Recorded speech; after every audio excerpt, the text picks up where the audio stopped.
Hello everyone, this is Wolf. Back for some more Minecraft. Sounds are working right. I'm just getting everything still set up from after the move. Just do... Okay, perfect. Alright. Everyone, thank you for tuning in. This is Wolf. So today is all going to be about farms. We're going to be setting up a sheep farm, number one, a automatic sheep farm. We're going to set up a couple of automatic bone meal farms through some observers. That stuff's easy. As well as a couple of other small little setups so that I have some resources that are pretty renewable and I don't have to go looking for things. I also have really good news. I did a bunch of exploring off camera while getting the move sorted out, and I managed to find some cactus that I don't remember where I put. There we go, cactus.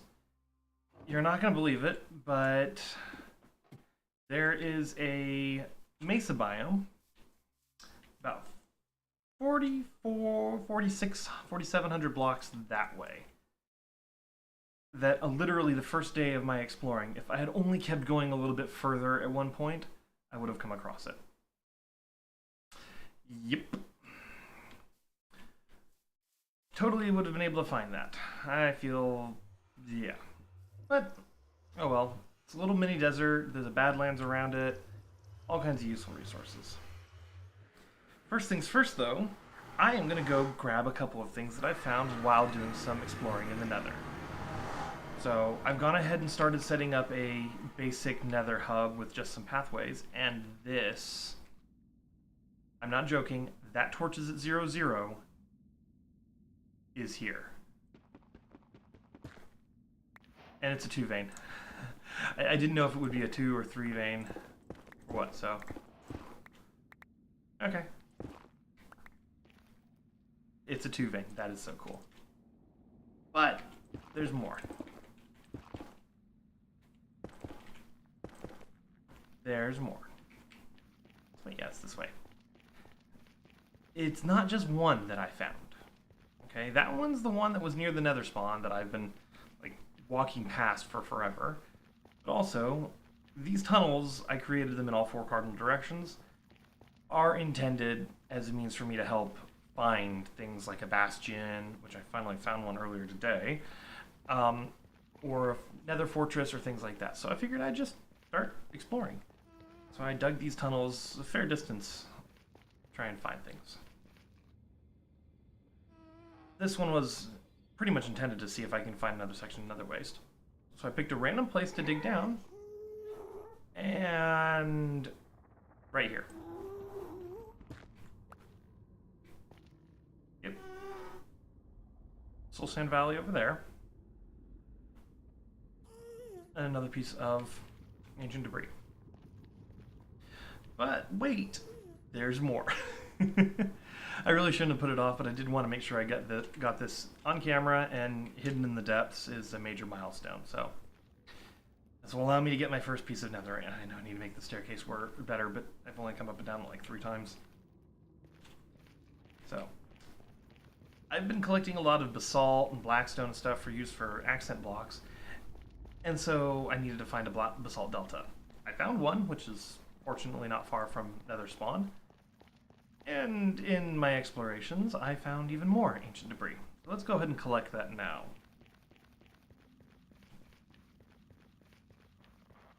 Oh. Apologies for the delay between streams. This last couple of weeks has been a lot. So even though it wasn't a really long move, it still, physically, it was a lot to get done. So, but got the move done. Now settling into the new place. Currently have 2 very, very put out cats, but they're calming down. Here's the next one. I already know this is just a single one, but was in the middle of. Oh, hi. Rude. Just get around him. him because I forgot where the second one was. It was in the middle of a block of basalt, so, you know, bound to find it. But, wait, there's more. Over this way, as I was digging out yet more blackstone in this particular cavern, I found that. Another one embedded in some basalt. Looks to be just a single one. It's okay.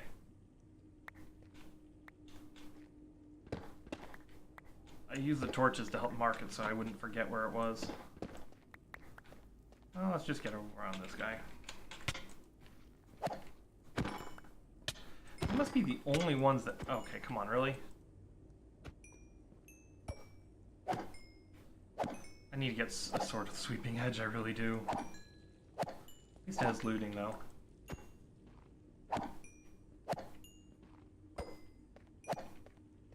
Yeah. So, knockback 2, looting 3, sharpness 4. It's a decent sword. It is a decent sword. So, 5 ancient debris. It is excellent. I was honestly only expecting to get 4. The fact that the one at spawn was a 2 vein is surprising. So,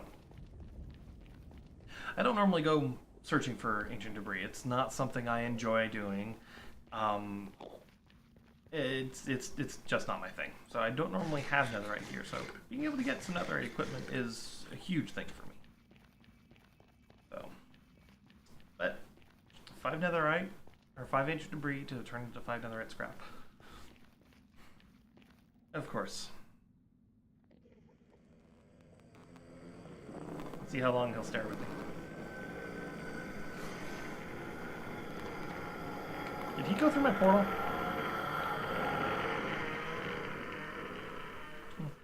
Hi, Morty. Thank you for tuning in. You haven't missed much, just me running around and recapping a bit. What's up there? Okay. So I guess that means when I go through this, there's going to be an Enderman waiting for me, isn't there? See what happens.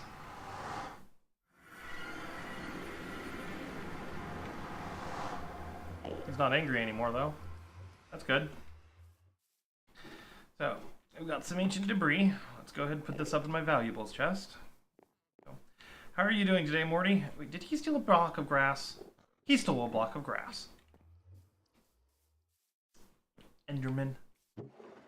Ooh. Don't need iron equipment in here anymore. Got my ancient debris now. Over there. So how are you doing, Morty? Might as well just smelt them down to nuggets.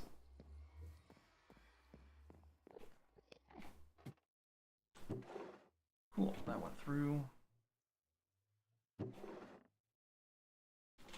No, it's not a super good use of the fuel, but I don't really care right now. I've got tons of coal. Ever since, fortunately, pun, I got Fortune 3 on my pickaxe, I've been able to get quite a lot. Oh, as you can see, I also did a bit of work on the mob farm. It is now working. It is now functional. I had to make a few tweaks to it because, obviously, spiders clogged it up, and that was not fun, but I got it sorted out. And there's my spot up there. This is all temporary. This will eventually be embedded in the full final finished tower. So it's not really going to be all that visible when it's finished. So, as a plan for today, I will be working on the wool farm, and I will be working on a couple of other things. And that is where this comes. I didn't put that there. Enderman. Ooh, Enderman! They can be so annoying. So that is where this space is eventually going to come in, because I will be able to... do that there. Because I will be able to start getting the villagers actually in this space, once I have the villager breeder taken care of. But I want to get the farms done first. Right here is going to be the tower that's going to have the breeder in roughly about this level. You know, about 4 or 5 blocks above, so basically at the level of that floor there. Yeah, I remember doing that. Okay. Had a brain fart moment. But also it's going to have a zombification chamber down near the bottom. And way up at the top, because this is going to be a relatively tall tower, will be an iron farm. To help with that, we have our first villager. He's already zombified. That's how I captured him, like that. So. And I don't know if you can hear it, but the people in the apartment above me are walking around with very heavy feet. Oh well. It's one of the things you kind of just have to deal with an apartment. That's why I had to get the acoustic panels up in my room. Otherwise the echo is just way too strong in here. Kind of hoping it's not doing that now.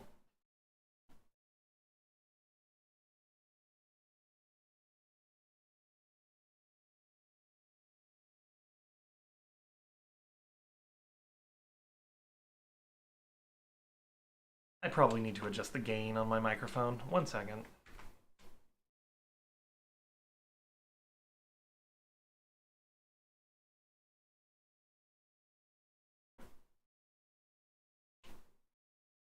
I saw something in there. It's getting on towards night time. Hi! I'll tell you what, it is really nice having a good bow again. I may have gone a little overboard with the enchanting setup there and quartz mining and all that, so. But yeah, having a decent bow.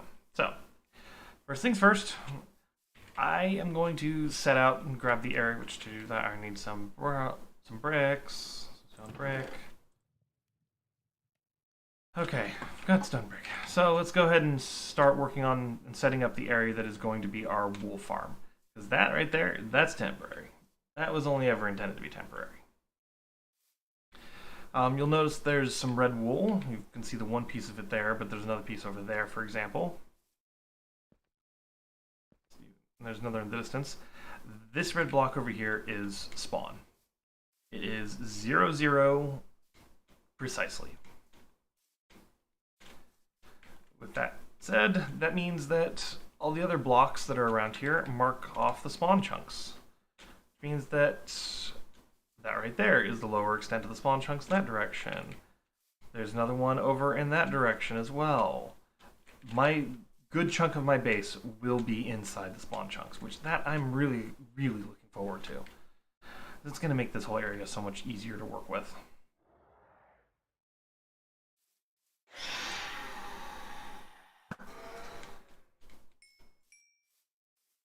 Yeah, they are persistent.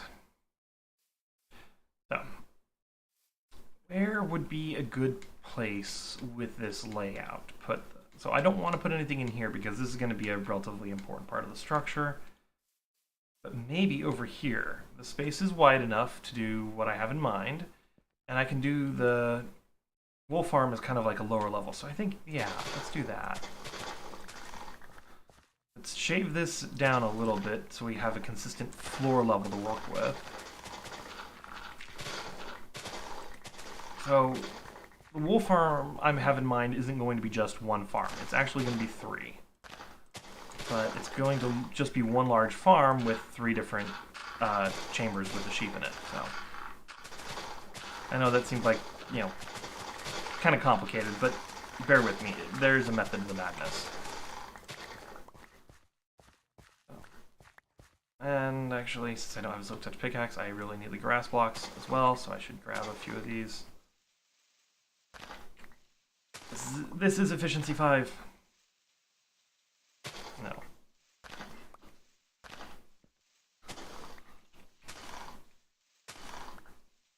These grass blocks will be how I will ensure the wool spread. There's enough grass for the sheep to replenish their wool. Don't need a ton, but a few will be helpful. And then I can do kind of like a separate section above this for decoration purposes. Maybe make it, I think I was talking about turning this in like the servants' quarters. Yeah, I could definitely work with that.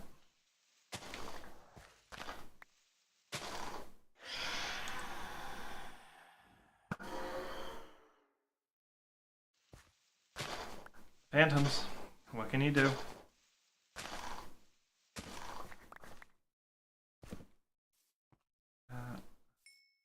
grab some experience because I do have mending. So I made a mending villager at one of the first villages I found, so just it's a bit of a trek. He's not close by.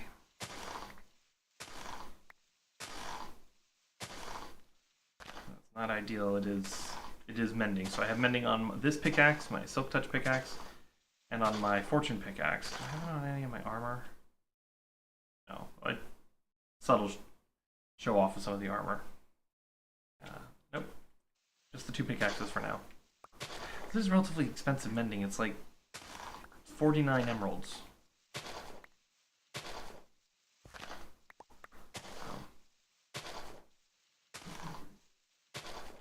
Oh well. One more grass block here. A couple more over there, but I'm just going to break this dirt with my shovel.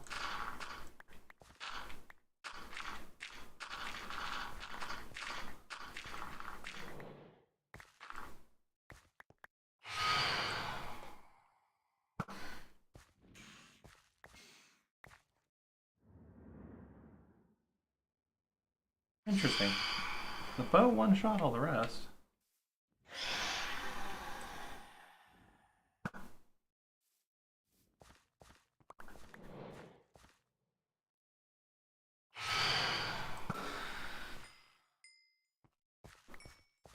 Oh. Got him dealt with.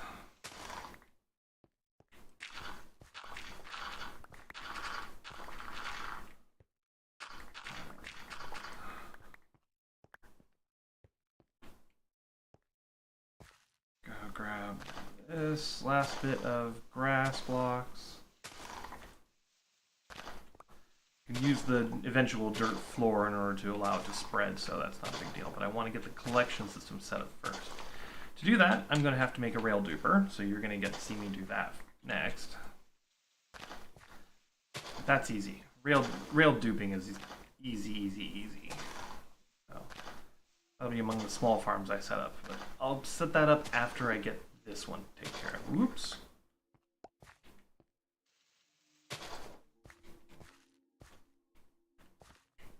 Go in the hole. Yeah, that's what he said.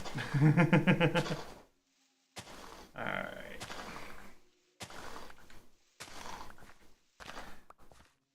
Once you have your area set up, you kind of just need to make sure that you have your collection system put together, and then however you're going to be sorting it. I'm just going to do a manual sorting system with a collection system that combines everything into one. So once I have the one stream, I can then do automated sorting or item sorter if I want to at a later time. I'm not too worried about it. It's one of those things that I'll cross that bridge when I come to it.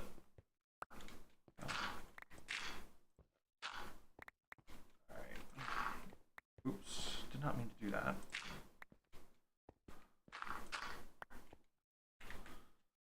Alright, let's some dirt back in there to fill that in. I may, redo this at another time. I don't know. This is one of those fun things about Minecraft is there's no set rules, no set expectations for you to have to do things. You can just do whatever you want. I like to make things look pretty. And I like to have a fanciful castle vibe. That's what I'm working on. That's what works for me. So do what works for you when you're making something in Minecraft. If you like ultra modern looking houses, do it. So, personally, that's not my style, but more power to you. Do what style works for you. It's one of the advantages of Minecraft. Why it's such a popular game. It's virtually limitless possibilities with no restrictions on imagination if you put the time in.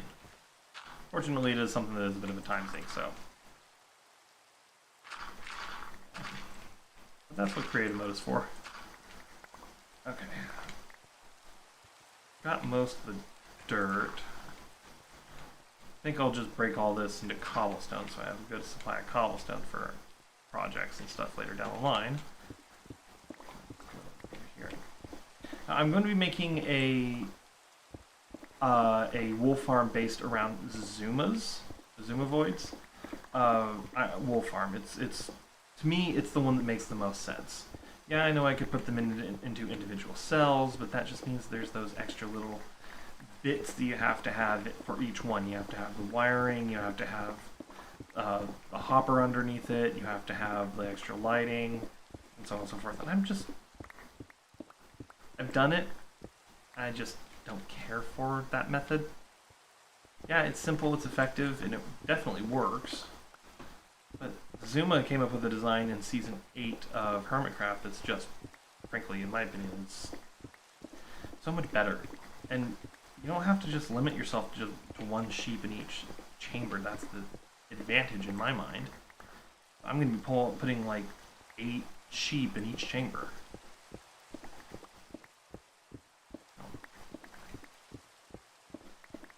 Alright, let's go along here just a bit more. I know I'm going to need some glass for this build. I haven't set aside any resources for it or anything. This is going to be one of the bigger builds of the day.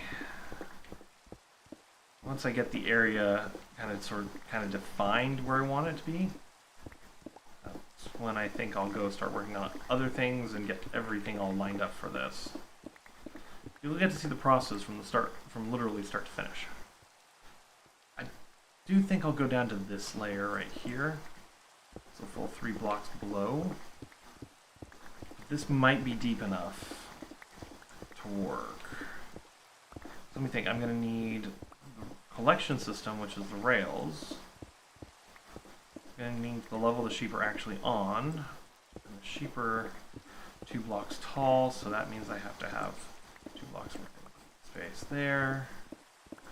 Above that goes dispensers, so already looking at 5 blocks, 6 blocks total, including the redstone, before I can actually have a floor for whatever space I have beneath that. Oh, my inventory's full. Okay.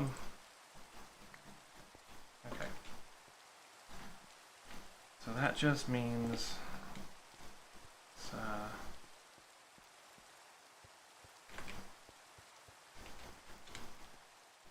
parkour our way out. So that means no matter what, I have to have a total of 7 blocks worth of space between whatever eventual floor I make and the layer with the rails for the wolf farm. So there you go. Calculations are complete. There's the answers. Let's put some cobblestone. As soon as I got Silk Touch, I started gathering some ice. So that's what that is. I got a lot more grass blocks than I thought I did. Yes, cracked stone brick. Alright. That's plenty of space. Okay.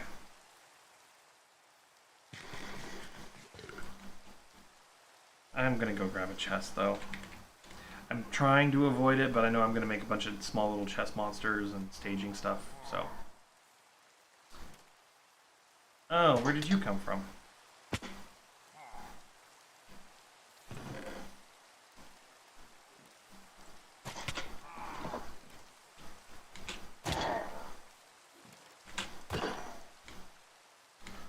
See, now they don't usually come individually, so there's the next one.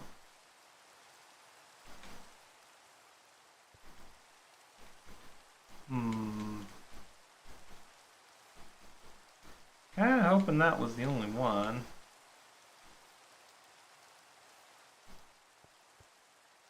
Right there, that's one of the edges of the spawn chunks. Right over that area is a corner. There's another edge, so.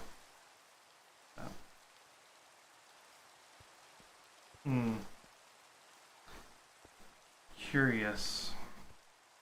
Oh, maybe he was just a leftover guy I missed before. Oh. I don't know. We'll see. I'm gonna grab this coal. Yeah, I know I'm using Silk Touch. It's just simply quicker right now.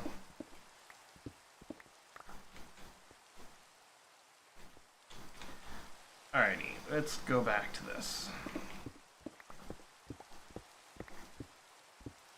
This is going to be relatively narrow, but that's okay. So to make grass grow, you need two things. You need a completely transparent or air block directly above it, and light, as well as an adjacent grass block that already has grass on it. To make that work, I'm going to have walls on either side, as well as the walls between individual chambers, be made of glass that have the grass blocks underneath them. So grass can grow from all directions. So I can put, if need be, I can need a specific color of wool, I can breed up that color of wool to get quite a bit more.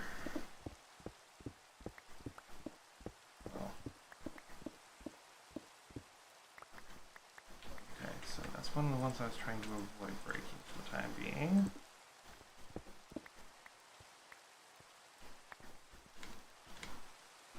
Alright. Unfortunately, this part does tend to get some tedium, but part of doing this on stream is to show how the thought process works. You could use this as kind of like an entranceway to the whole thing. So. I don't know if I'll necessarily use these spaces, but hey, there's an option there. There's something I can do with that, so maybe that's how I eventually load it in or something. I'll push the sheet down there. Oh. We'll see.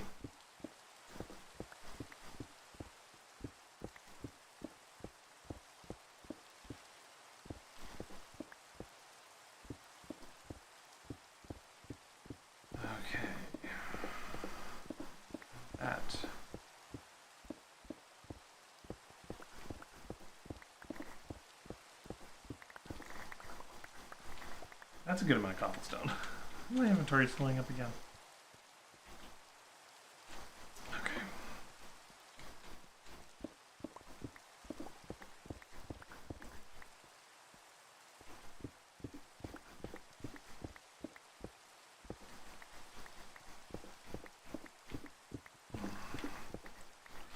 Don't know what I'll do about this one.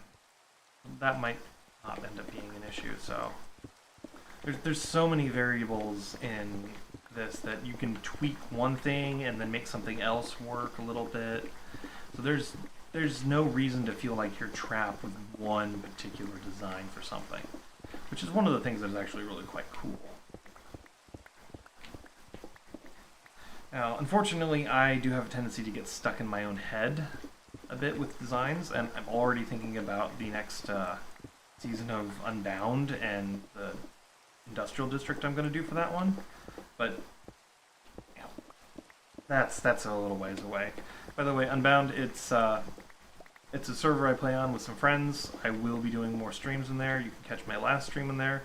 From that one, it was literally just the first day of me going in there and exploring the server with everyone else. So if in Season 2, I believe we're going to be having continents, which means large ocean spaces, large land masses. I'm looking forward to it.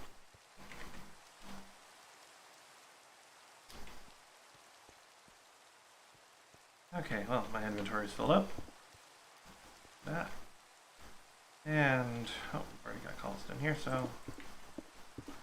Quick and dirty staircase. And right in this area, I'm going to put the chests, which I should have honestly done before I came over here. But, well, ADHD brain and me just decided to do something silly for the sake of doing something silly, so, yeah. Okay.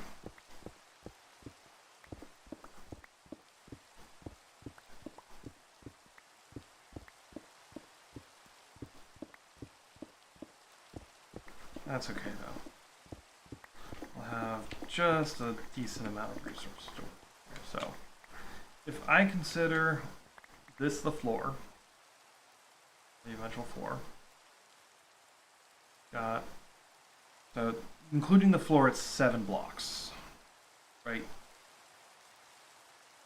Collection system, grass, do, yeah, 7 blocks. 2, 3, 4, 5. Not going to be deep enough. That's okay. Because that's one of the advantages of this method. General of just doing this, well, you don't have to feel like you are so constrained. Since I now know that, I can take the adequate steps. Literally, I just made staircase. Now I can get down here without any issues with having to pillar back up or anything. And this hole, once dug, will be good to go. I just need to put the rails in it, power the rails, have a collection system off to one side. So, still not sure how I'll do that, but we'll see.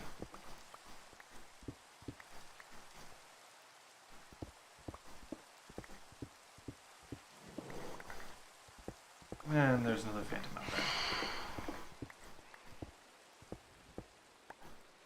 Phantoms are annoying. Like I said, I am not hurting for coal. I have a chest almost filled with coal blocks. So I'm using Silk Touch for this because it has some advantages. So this can be used to add depth and color to some parts of the build. So, for that will be another episode.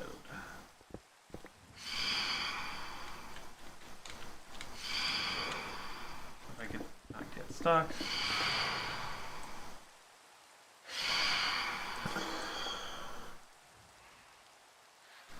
Just one for now.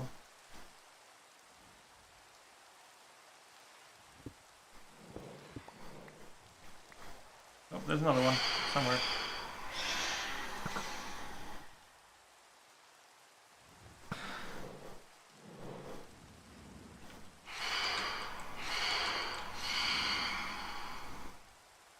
So there's at least 3 of them on me.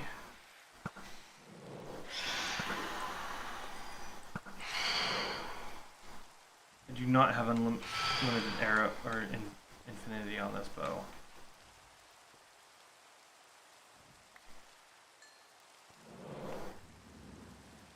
4 at once.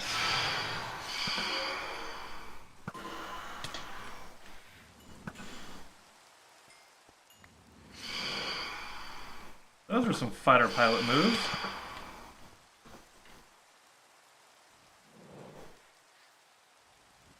Oh wow, they are really coming at me in mass.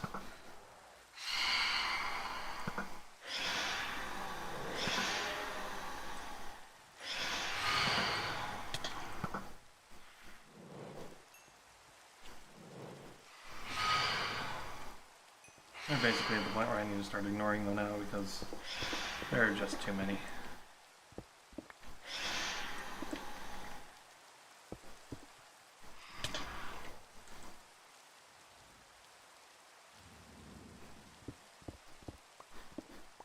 Phantoms. They're annoying.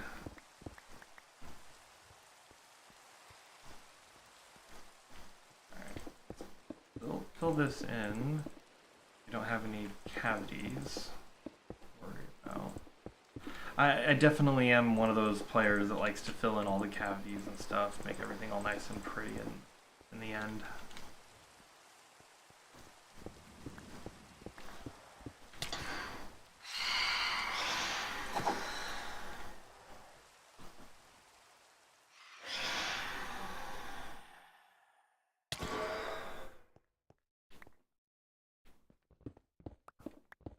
Raining. That's a plus. We'll have the extra sound and feedback from that. There we go.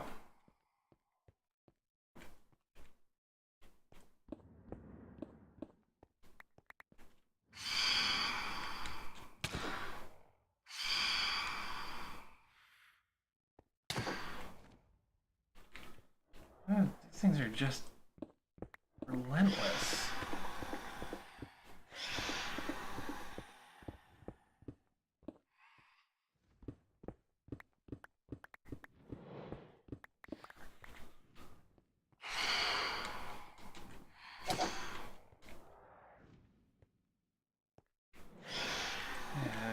relentless. Holy cow.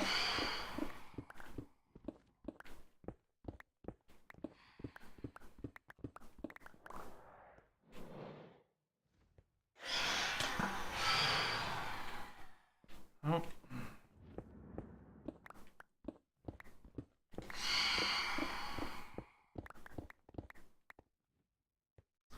Alright, so 2, 3, 4, 5, 6. Wait. 6. That's 6, so this is 7 down here. I was wrong level. Okay.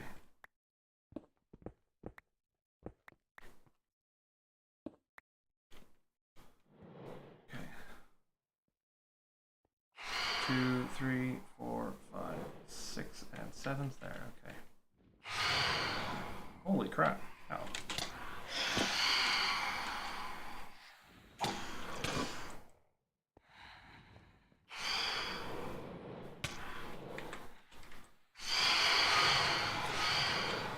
Not breaking my armor anytime soon, but they're persistent.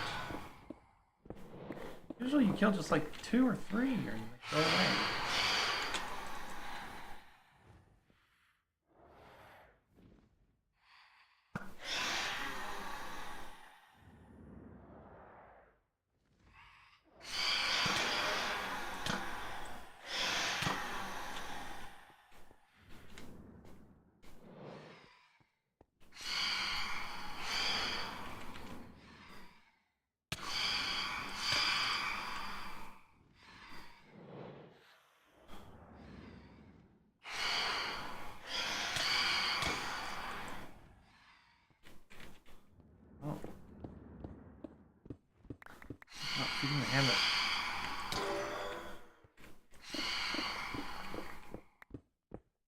Like, I understand the idea behind the phantoms, and I like the concept of it, but it needs to be an easy way to turn them off.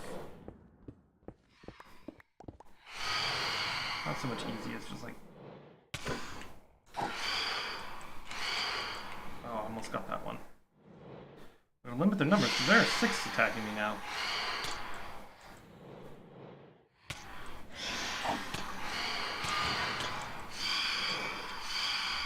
They are literally swarming me.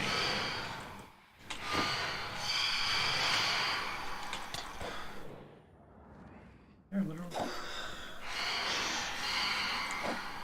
The only reason I'm really dealing with this right now is I do want some of the phantom membranes.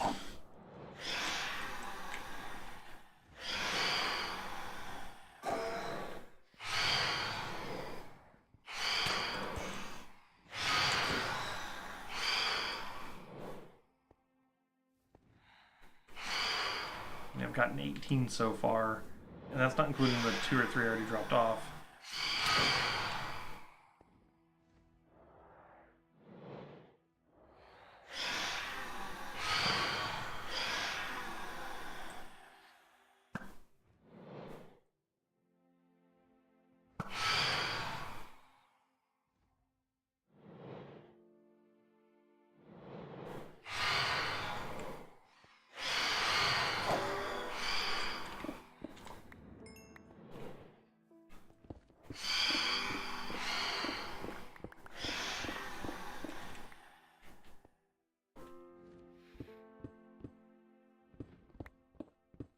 They are persistent.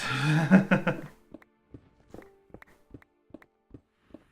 the sun's coming up, so that's okay.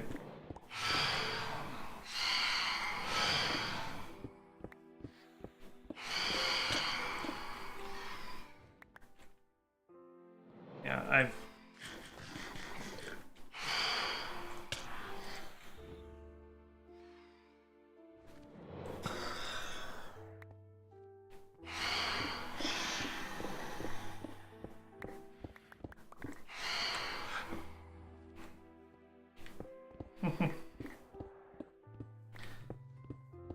they are persistent. Jesus.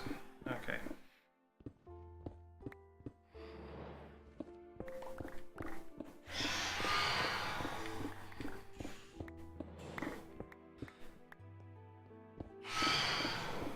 Do see that I've gotten some text messages on my phone, but that's okay.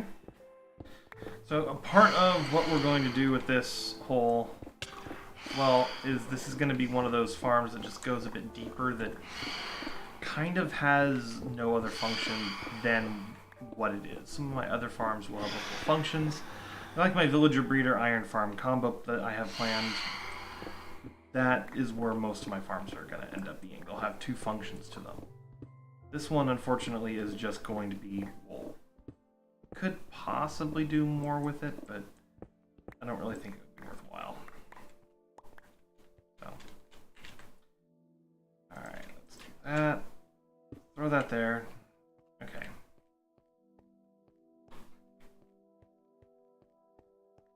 This is going a bit deeper, but I don't really want to dig out the next layer. So I'm already at the level which I need to be at. So on this level are where there's going to be minecarts. Minecarts are going to be constantly moving back and forth, back and forth. So toss all that in there. Got a surprising amount of coal ore from that. So next thing, we need to make a rail duper. Fortunately, when I was in the Badlands and I found the desert and everything, I found exposed mine shafts. So I've gotten at least one of every type of rail already. That's helpful. But in order to make a rail duper, you need observers, you need slime. I have slime. I found a large swamp, and I got me some slime. Oops. So, start with just our... I don't need the detector rail. Just our basics. Let's get these duped. Okay? Now to make an item duper, you need 2 slime blocks, as well as a sticky piston. You need an observer, and you need a piston.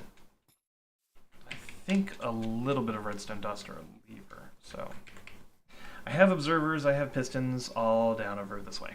So I've been spending a bit of time making some redstone components. I've got my pistons. You can hear my farm in the distance doing its thing. Its peak. Usually there's at least one witch caught in there, but it doesn't look like there is right now. So this is the mob farm. And there's an invisible spider that's...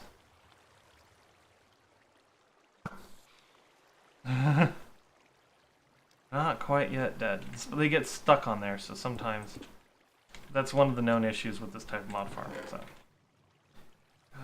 hoppers, don't need hoppers quite yet. So,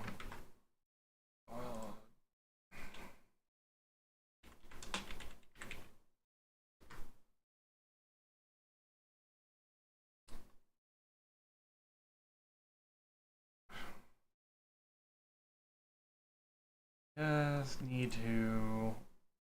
I don't know why every single time you try to look up something for a redstone contraption, you almost invariably get a YouTube video. I don't need a YouTube video. I need a schematic, because I can never remember the schematic for this one.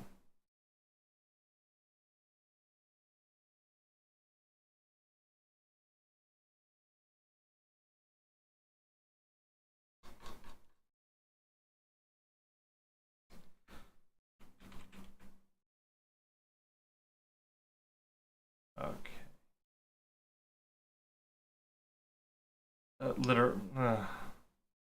Literally, this one refers you to a YouTube video. And this one's just a subpage for... Okay. Going off of a basic... That's what I needed. Okay. Mildly annoying. My memory's good, but it's not that good. So, I've got plenty of those. Going to need 2 slime blocks and... Alrighty. Honestly, I don't want to set it up here, but for it being a temporary farm, I kind of might have to. Then I can just move it later. So, also going to need a piece of cobblestone, throw a lever, or I could just steal this one. Okay. So the basic idea behind a duper is you have a little platform here, a little easy way up. And on this platform, you put an observer. Yep. I got that wrong. On this platform, you put a piston. Let's get our first piston into position. Attached to this piston, you put your two sticky block, or your two slime blocks, which I should probably make those real fast. Slime blocks do make good scaffolding, but they are expensive.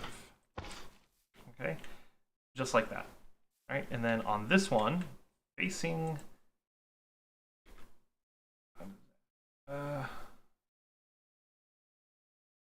down, you have your observer, and this observer is what has the rail on it.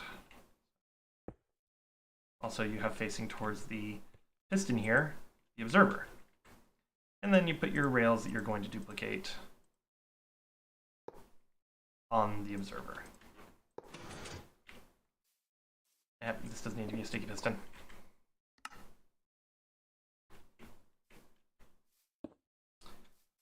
But that's okay. Then you have, right next to the sticky piston in the back, a little lever. And it begins duplicating. No? I did that wrong.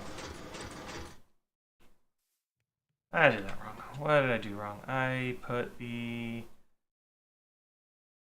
slime blocks incorrectly. That's what I did wrong. So I did have this correctly the first way.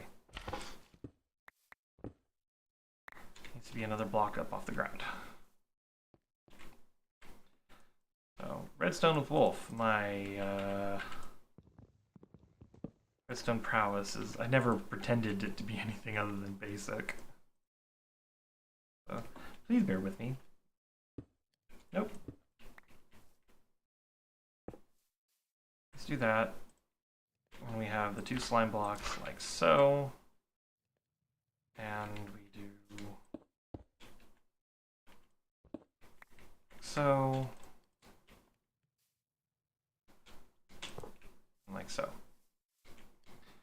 Then on top of this slime block, we put an observer facing towards the, with the initiator going that way. There we go, and now I'm literally launching them in that general direction. But that's okay. Figured I'd launch a few this way, collect a few dozen into the hole, because that's where they're going. It's down in the hole there. I guess that's going to make cleanup easy. That was unintentional, by the way. That was completely unintentional. I'll do this until I have a couple of stacks to work with. And then I'll do the same thing for the other type of rail. Yeah, it's just going to keep launching them that direction. And the cool thing with that is it will keep running constantly. It will not turn itself off. So it can create some lag-related issues if you're not careful.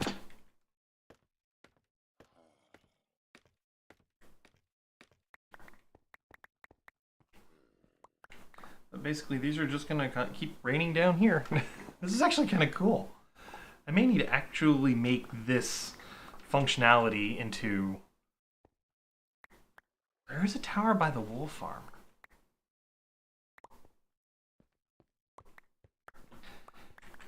Ideas are flowing through my head right now. Okay. Definitely play with that. Let's see, we just need to make sure the tower is the right size. So when I go up to swap it over to the other type of rail, yeah.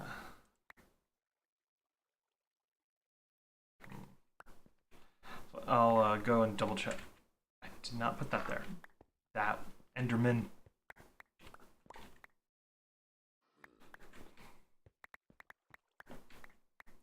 But watching them fall like this is pretty dang cool.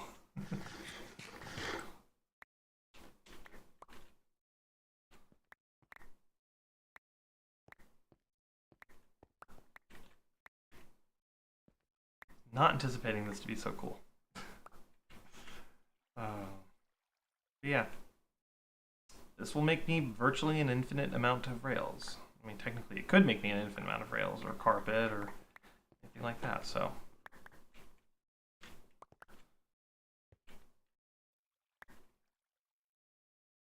Once this stack is filled and this one's starting to collect, I'll go up and swap it.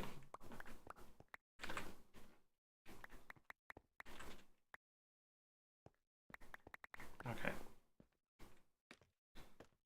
So that will leave enough in there to finish that off, and so excited to be able to get this going soon. There's not much left to do in here except get the villagers in. So, oh, I forgot about the stacks that are accumulating up here. So to turn it off, you just have to keep the piston engaged. Place that with the new rail that you're putting in there.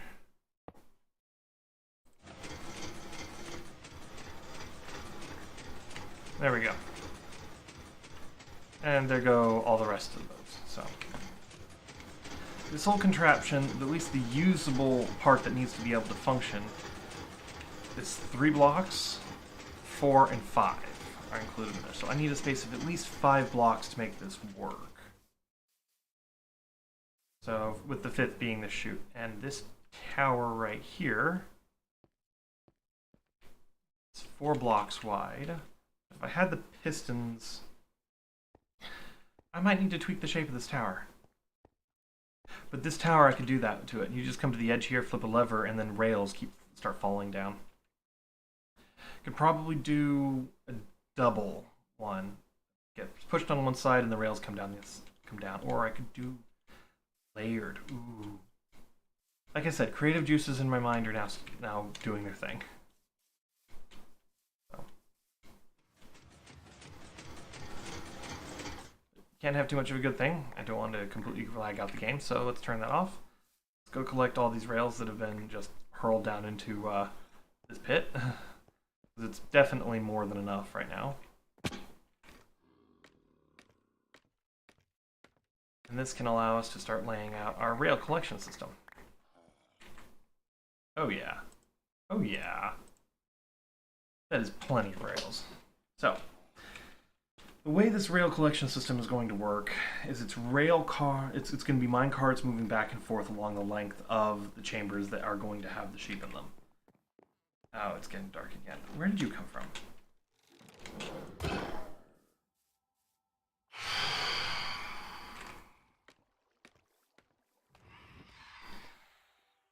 This is the collection system for the mob farm. You can see I've got more than a fair few hoppers invested in this already. There's another pillager nearby. I'm gonna go kill him. First though, I've got these dispensers in here. So I'm gonna go ahead and grab the 3 stacks of dispensers that I will need for this build. Yes, you heard that right. It's going to need 3 stacks of dispensers.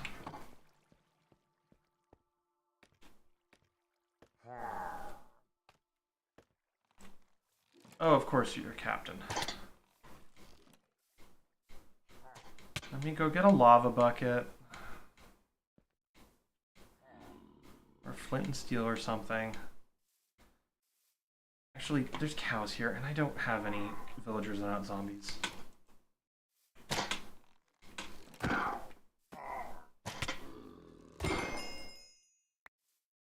I've gotten voluntary exile. Let's go ahead and clear this out because I've got a cow right here. Let's go ahead and clear this out so I don't have to think about it. It's just one of those things that... Oh, how annoyance. Alright. Clear Bad Omen, if you ever get it.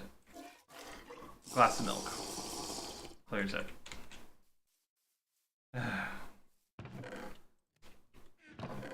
Definitely mildly annoying. Okay. We've got those. I need to grab hoppers, which that totally distracted me from the fact I have hoppers and chests down over here. Oh, and I'm gonna need redstone something to power the rails. Easiest way to do that is with a lever, but I don't think I'll be able to get away with doing levers. So I've got hoppers here. Not many, I've got hoppers. Got some chests. Let's do that. 32, half a stack. Probably good now. Let's head over to the wolf farm where I've got those chests set up. I know I made another chest monster. I'm almost as bad as Scar. Try to keep things organized. Trust me, I do. All right.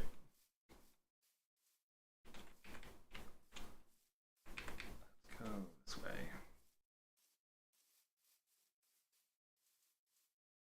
So I need to make more hoppers.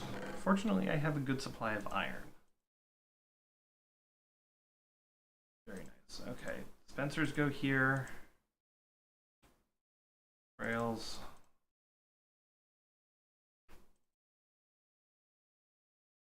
Let's go get hoppers sorted out. I won't need the observers of the slime balls just yet, but I will need a fair number of hoppers for this. Because I'm going to need to make hopper minecarts, so this is the step that's going to take a fair bit of iron. How many hopper minecarts do I need? I'm not going to do anything fancy, they're just going to go there and back. I think the collection system is going to be on this side, so 1, 2, 3, 4, 5, 6. My math is correct, which my math is terrible. I need 7. So I need a total of 7, which that's 5 iron, 7 iron. That's iron. It's 10 iron a piece. Sorry.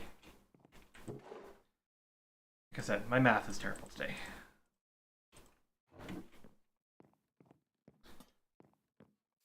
Here. Got all these. Let's make literally a. I have 7 going back and forth. That means I need to have at least 2 hoppers to capture everything as it moves along. So it's 21 hoppers. Let's mess that up. Those hopper minecarts can only be done one at a time. They will have plenty of chests. I'm not concerned about that. Let's make another hopper just to be on the safe side to go in there. I'm just thinking about how to do the collection system now, but I've got extra iron if I need it. And there's, as you can see, I have plenty of wood. So I'm not worried. Just go grab some. Almost think I had Feather Falling 4 on my boots. Oh, okay, let's just grab a few stacks. Like I said, I like to be organized. And I know I have leads for you guys. Probably will just have to do something different. And glass, I need to grab glass. Once I get this collection system in place and I get the rails in place, I'm not coming back to this stuff for a while. I'll have to come back up too much. Probably gonna need 3 or 4 stacks of glass. If I need to go get more sand, now's the time. No. I have plenty of glass. But I do need to go get more glass for sand, more sand for glass, so.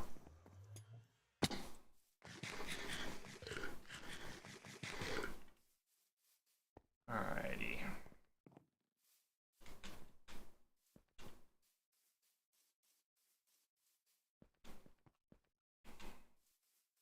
I quite literally put this at the entrance gate to the castle, didn't I? Alright.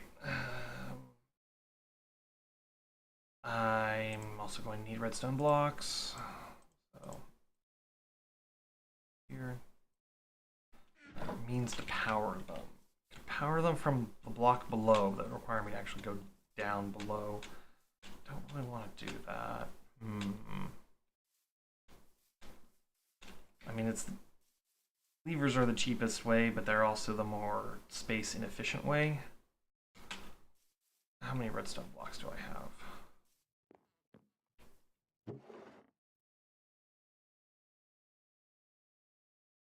I can see if I can make that work. I think I can. Just 2 on either side. I don't know. Let's map it out and we'll see where we're at. Since I'm gonna have to put a light source in here too, I should also check and see if I have glowstone. I know I do somewhere.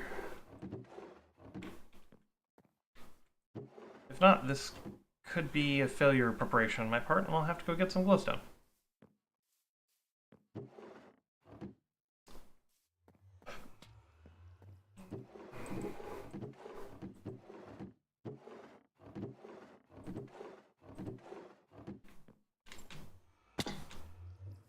I have plenty of shroom lights. Those could work.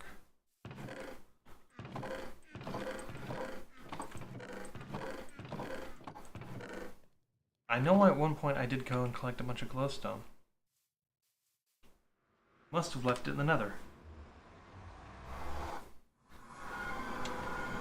Alrighty. There we go. Oh, I had a bunch. Okay, 2 stacks is more than enough for what I have planned.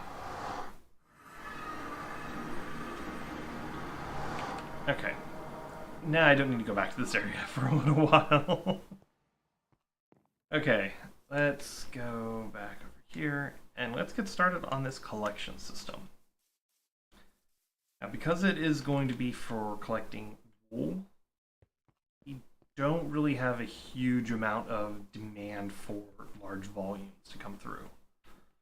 So with that in mind, I'm probably going to optimize this space in a specific way. Okay.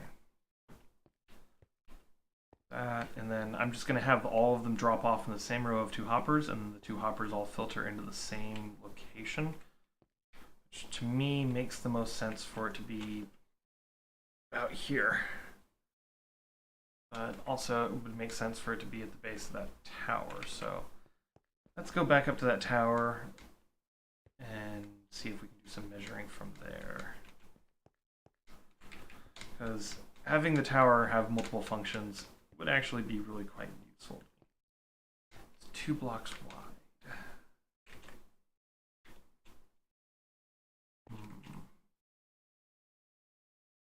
But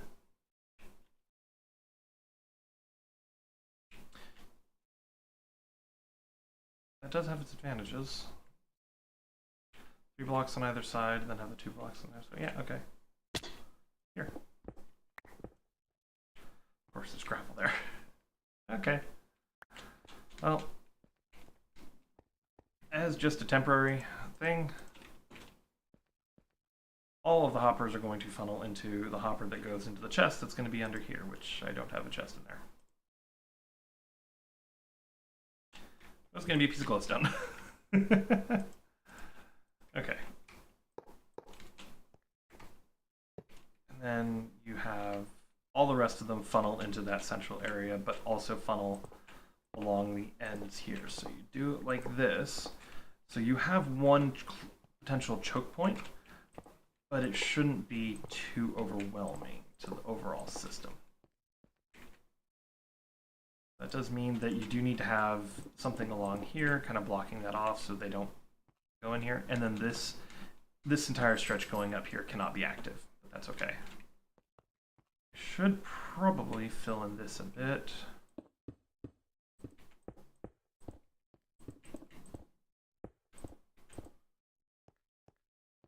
Okay. And I don't really think I'll need these much, but that's a whatever. That's a whatever situation.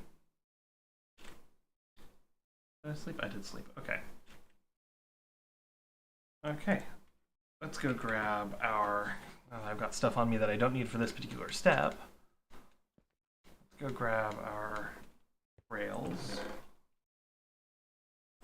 The primary one I'm going to use for this will be the powered rails. I was thinking I might do something with the regular rails, but probably not. Okay.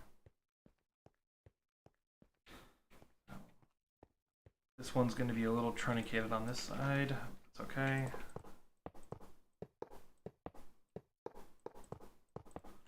As long as the rail is powered, shouldn't have any issues. If memory serves, a powered rail can power each rail in the line for 7 blocks.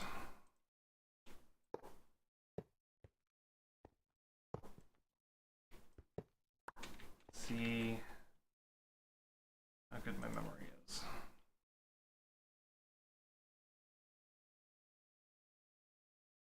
There we go. Okay, I did not know what I was just doing then. Okay.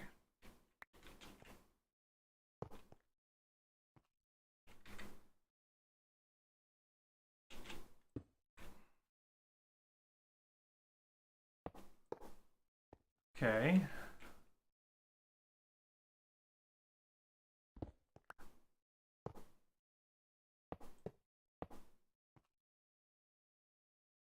I apparently was way off.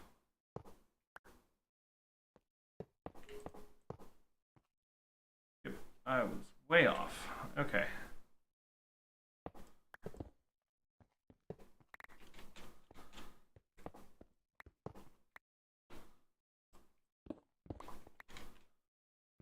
Needs to be here. This is where the line of the redstone blocks goes. Swap these around a little bit, fill in some of these holes.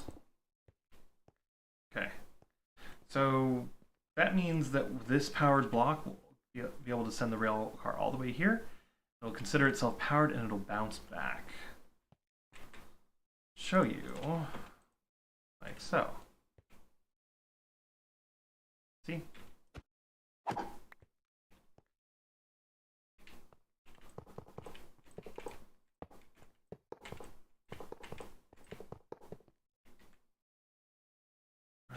So now we've got that. Let's plan out the ones from the edge there, which I know is going to be a little complicated for this row, but I might just end up cutting into this area here.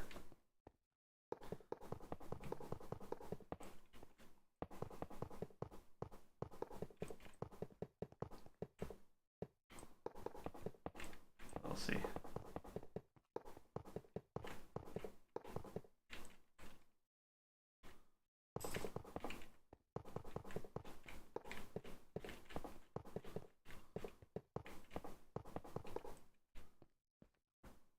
Actually,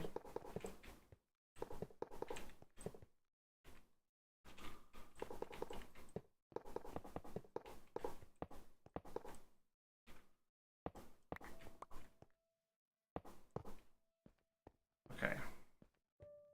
So just this one section here powers most of this, so I don't really need to go too far out of the way to get the rest of this taken care of. So I think I'll just shave away a little bit here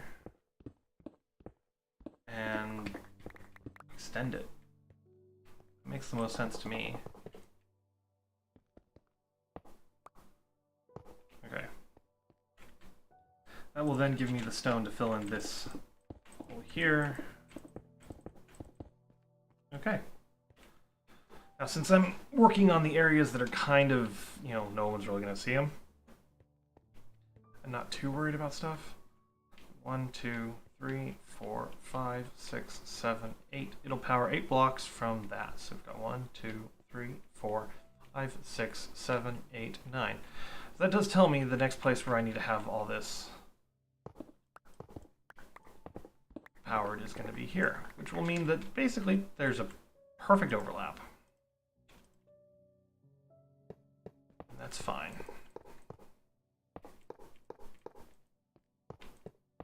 Okay. Now this means that if I put a minecart on here, give it a little nudge, it'll keep moving non-stop, back and forth, pretty much indefinitely. Which is the ideal. Now, I know I could do just the one minecart, but, I mean, it's just me here.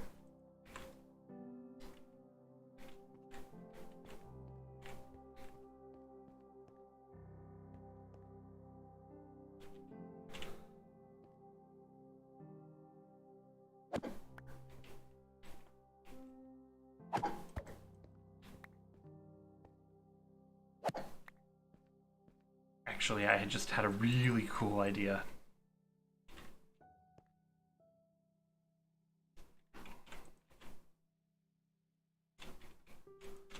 Put them all along here, though.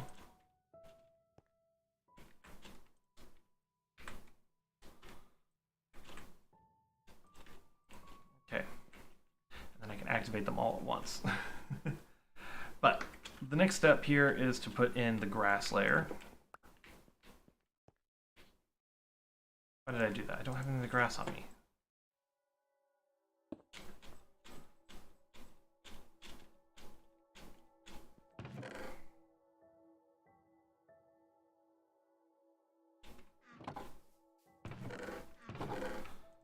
Alright. That's more than enough for the grass layer, I know, but I do want to intersperse the grass a fair bit while doing this, so. Okay. So.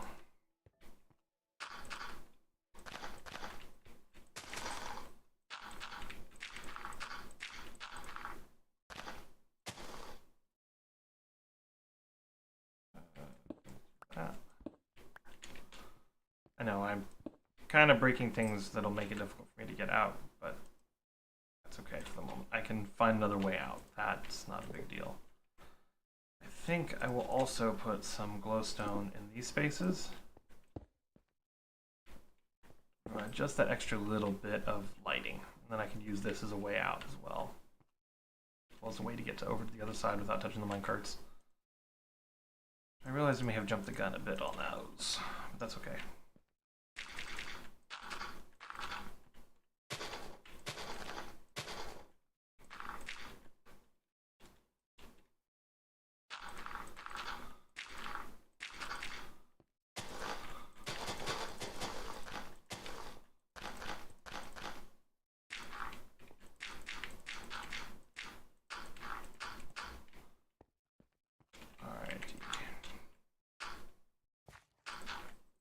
There is a method to the madness here, trust me. Spread the grass around and put the dirt in there. The two will eventually merge together. So, don't know what I'll do here. Oh, I do know exactly what I'm going to do here. That's going to have to be another row of grass, but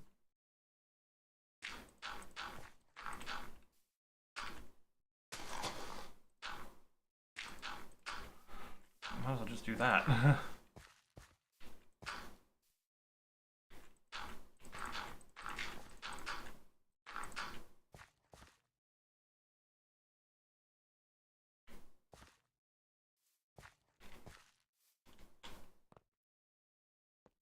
Alright, this is why I wanted to do this.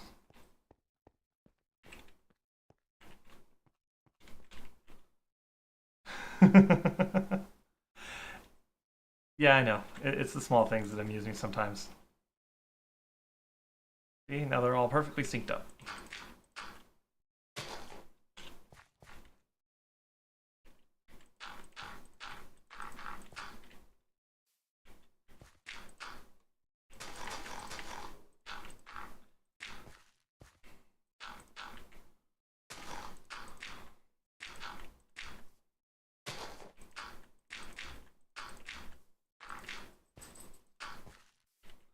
I know it won't stay that way. Oh, no! Not what I wanted.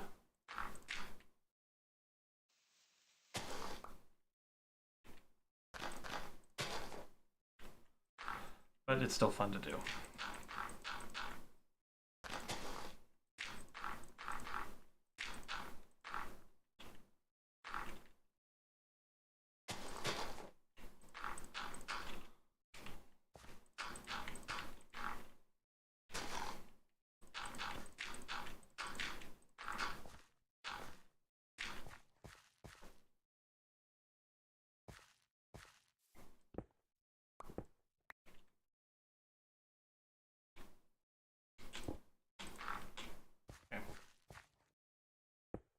That glowstone will provide more than enough light down below. Okay. As you can see, this is already starting to completely encompass and encase the entire area. So now I need to work on the next step for this one, which I'm gonna have to take this up a couple more blocks.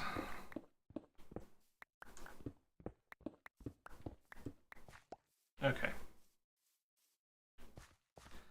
Put that there. Need to go along here.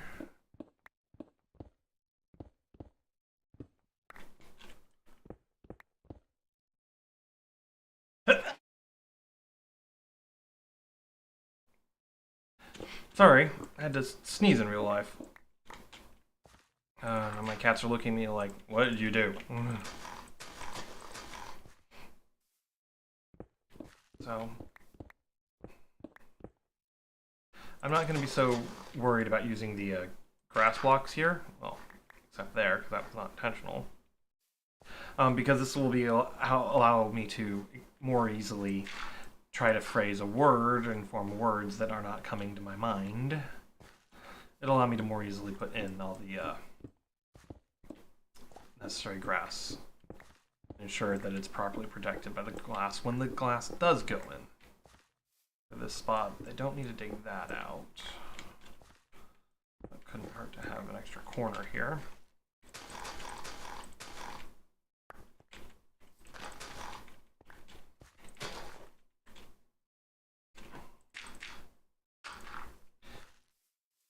Have to be perfect. And this might end up becoming a water stream in this spot right here. We'll see. See, this is when it starts to come together. This is when all the planning and the prep, it starts to actually produce results. So that's what I like about this. Let's go ahead and continue along here.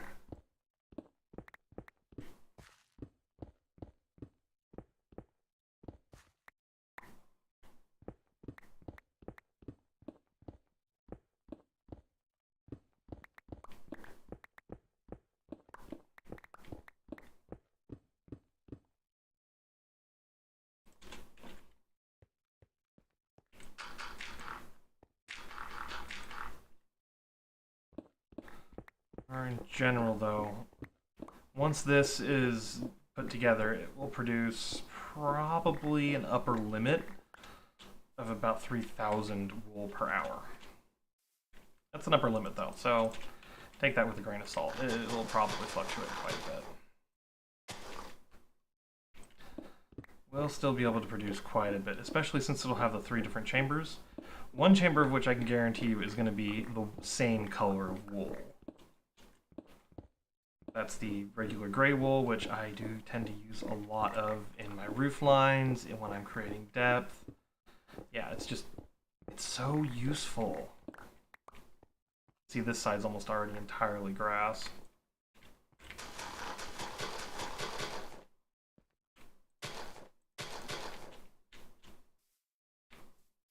Here.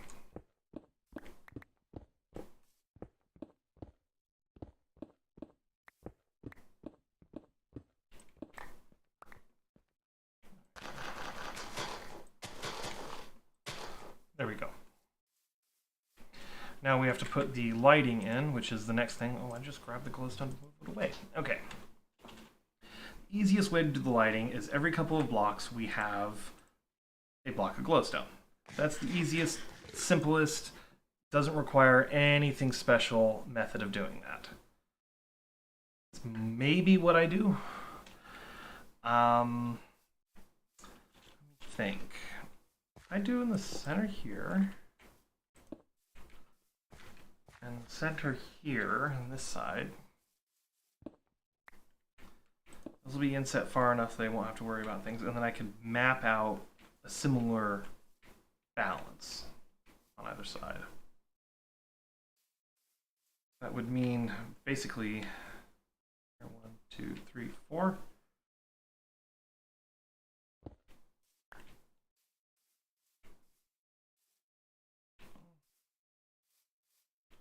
I kind of already did that with these crenulations.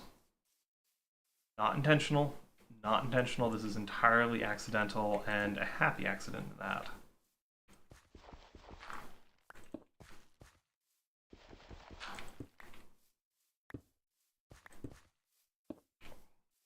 Okay, so opposite side.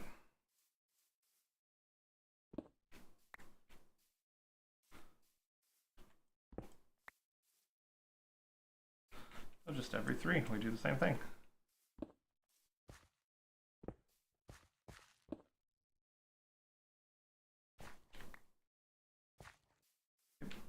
Okay.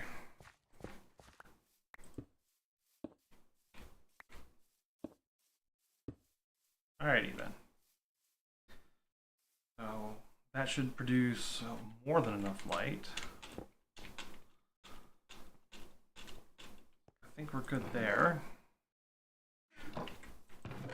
And toss all this in there, which I won't need for the time being. Glass. I'm going to need a lot of glass for these next couple steps. That's okay.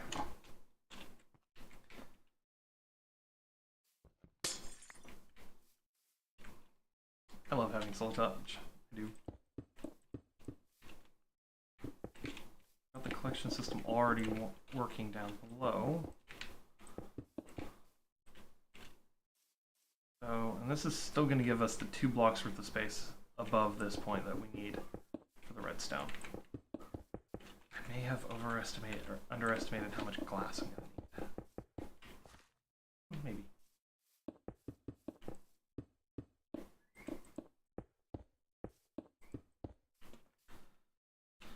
No, actually. I guess not. Looks like I'm going to need less than 3 stacks for the perimeter.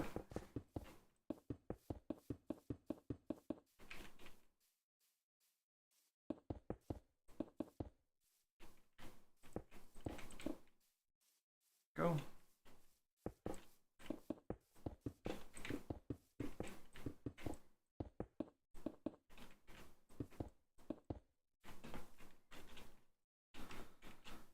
Getting plenty of glass built in here, and with that, we now... Ooh, this section may need to be adjusted. That's okay. That's a small thing. Okay. Time to plan out our individual spaces. So if we have, say we put a wall here, it's not going to really work out that well. What if we did a wall there and a wall there? I mean, the center one would be a little smaller, but definitely a workable amount of space.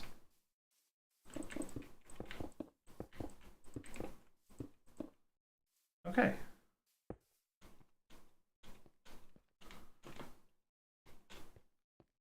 Oh yeah, no, that's perfect.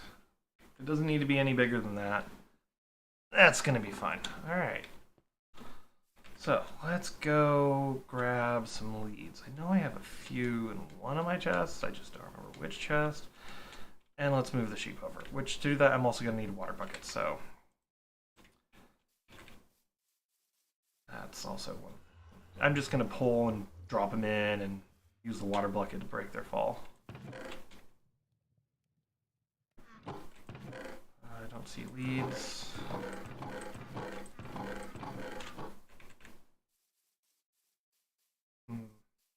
I have killed like 3 or 4 wandering traders. So they didn't have cactus. That's all the justification I needed. They did not have cactus. I think maybe not necessarily next stream, because next stream I'm finding another fortress and I am proceeding towards the end. Probably will end up being a next weekend thing, or sometime... No, next weekend I'm going to the end. Sorry, but that's my plan for next weekend. I'm going to the end. But maybe sometime later in this week I'll start setting up the groundwork for some storage system. Doesn't have to be anything complicated.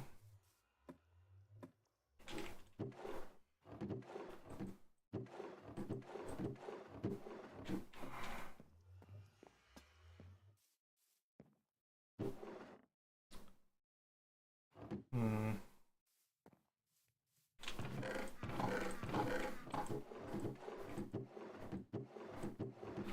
One of the downsides of this early game.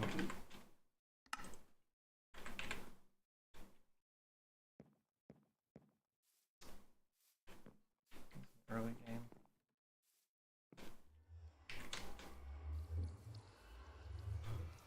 Alright, well. I thought I had some. Alright, I guess I'm crafting some. I've got the slime balls and I've got the string. So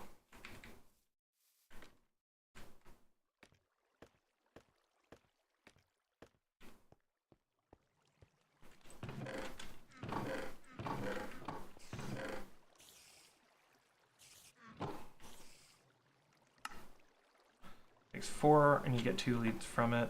Okay, that's fine. That's not overly expensive use of slime, so I'm not upset. So.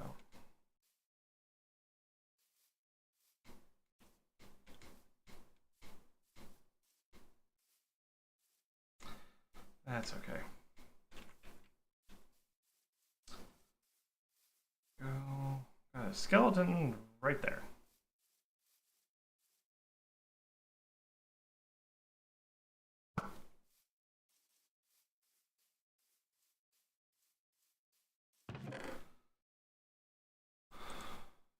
There we go there.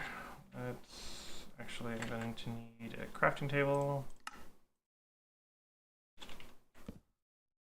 Alright, let's make a bunch of leads.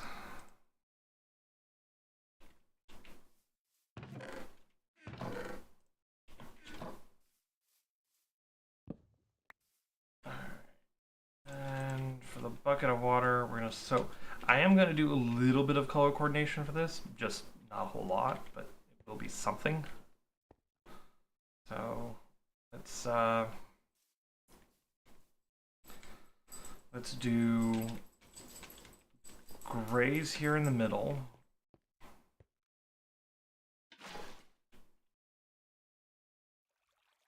Yeah.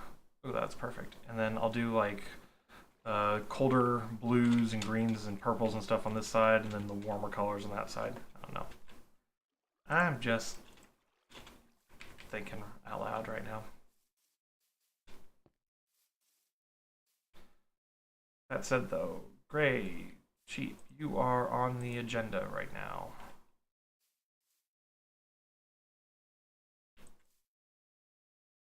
Alright, guys, come on. Go this way.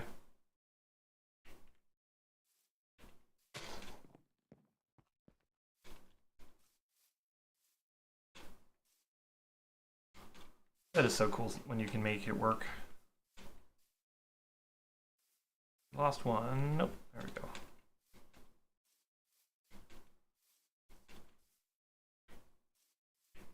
Come on.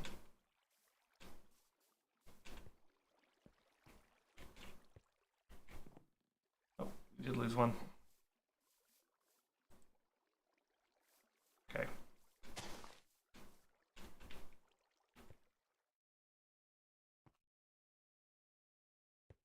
We're all going to be coming this way.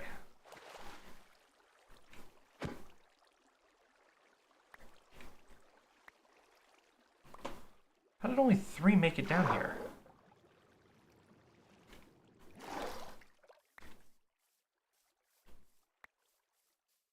Alright, where's that other lead?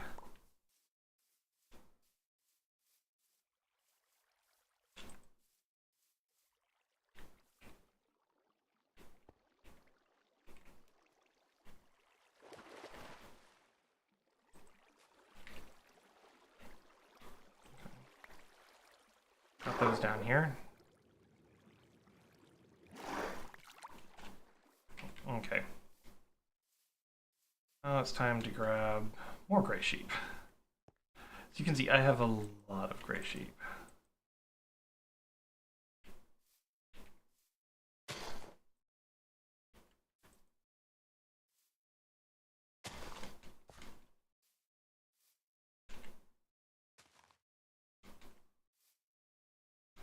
You have to be careful when doing this because they do take fall damage while on the leads, and sometimes it can be kind of high. So.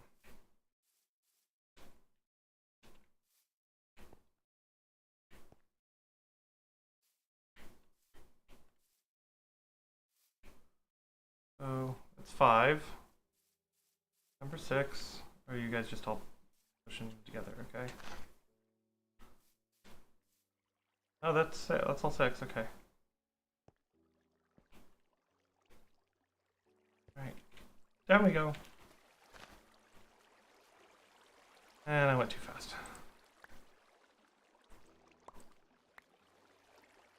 Some of the leads broke. Unfortunately, this is not a super painful process.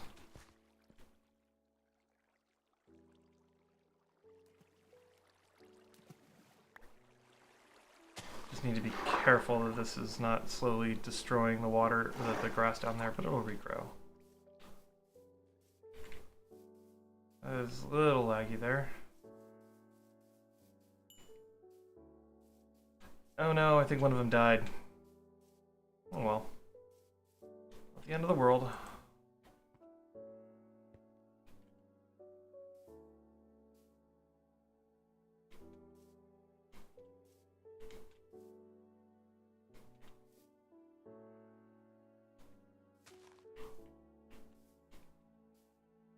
Five. Come on.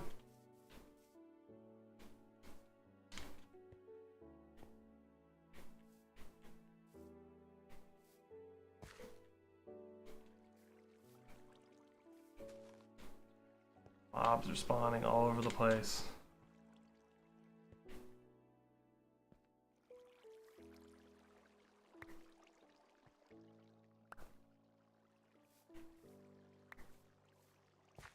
I'm gonna try this method to see.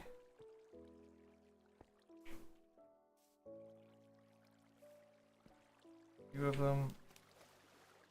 There we go. Okay. That's nice. Don't know what happened to that other one, so let's do that. Oh.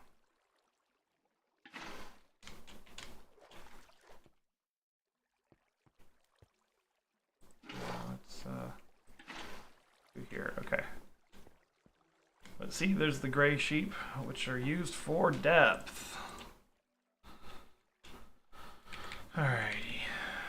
Let's get a move on over here. Don't think there's any gray ones left. I don't know what happened to that other lead though. It despawned. Oh well. Oh well. Alrighty.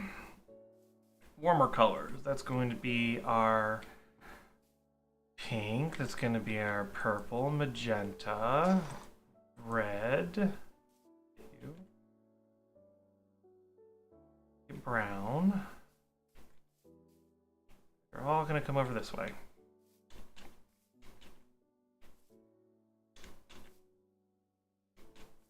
Come on.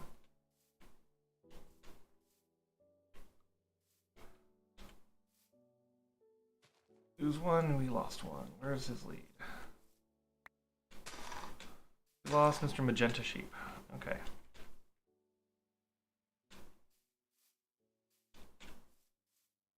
That's okay. So, not super tedious, this particular step, but come on, guys. Come on. Come on. There we go.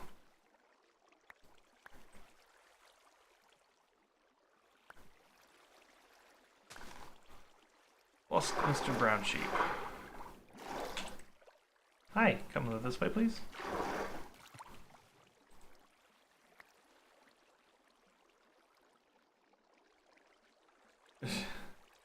Trying to go into a different pen. Okay, that leaves me with 2 of these things. What happened to the other leads? How did I go from 6 to 5 to 2?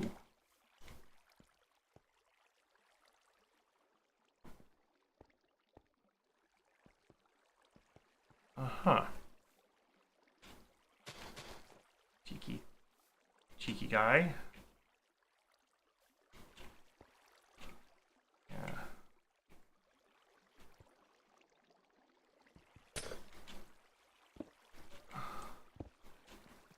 Oh, I know what happened. Got picked up by the hopper minecarts, didn't it? Basically, just what happened with everything else. Is that gonna get picked up? That's the question. Should be right at the edge of where the hopper can pick it up. That was one of the concerns that I had, is it might not be just right. Okay, well, I guess there's no time like the present to go down to the collection system. To do that, though, I'm going to need a way to get back in and out, and to do that, I need scaffolding, which is over here. This cave, I've basically just broken into it a couple different places and completely raided it of resources.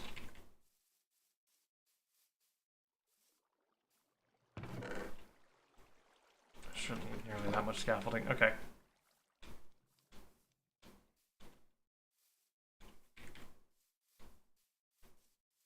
The beauty of this system is it will continue to run whenever the game is loaded in. Because the chunks here are the spawn chunks, they'll always be loaded in, which means this is always going to be active. Alrighty.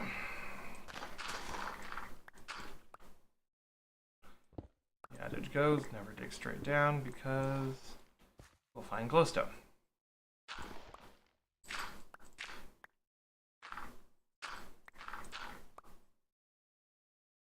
Hey, there's everything that's been getting picked up. Okay.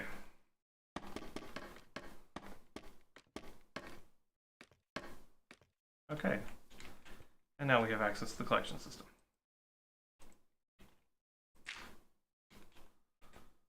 There's the remaining, two of the remaining leads. Still missing two. Oh well. I think a slime farm is also going to be in the, not the near future, but the eventual future. Okay, the next ones I'm going to need are going to be you, and you.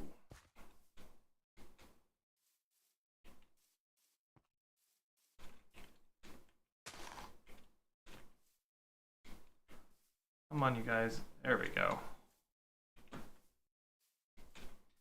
Oh, there's one that I missed. Puts me back to the 5 that I had. Which means that one sheep that died somehow died. Took with him.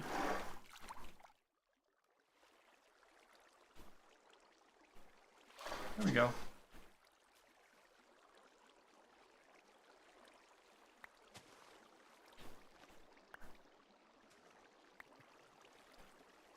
Alrighty. Took with him his lead. Still don't know how that happened. There we go, though. Pretty soon, they will have full access to their space.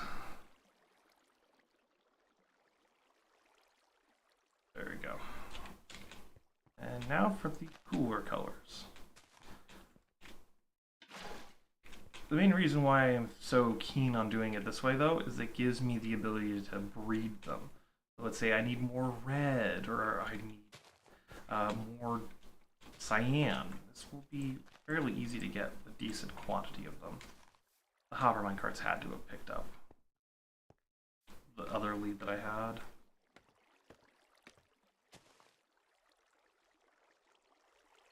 Yep, there it is.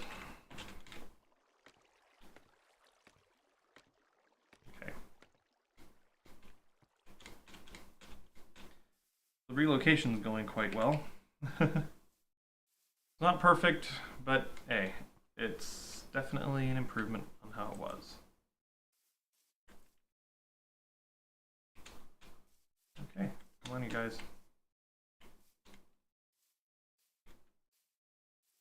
Now that I have green dye, I have all the colors.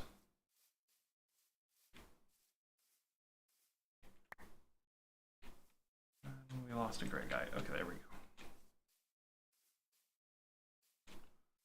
Sometimes when they cram against each other, they create weird interactions. I can break the lead too. Literally what just happened with this guy.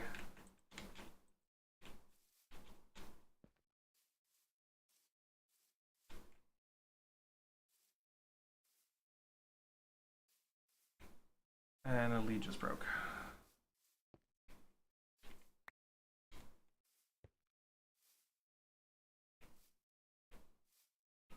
Come on, guys.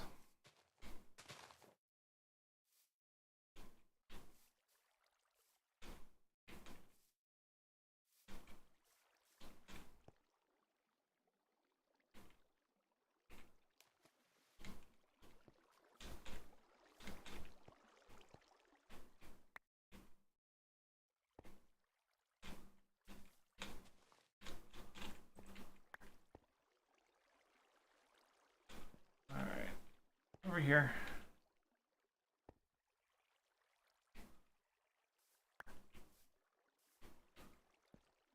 There we go. Oh, got one guy.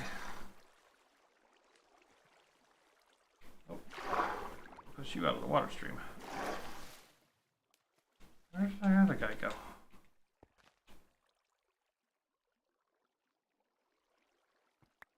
The gray sheep. There you are. Let's do this. Let's go this way.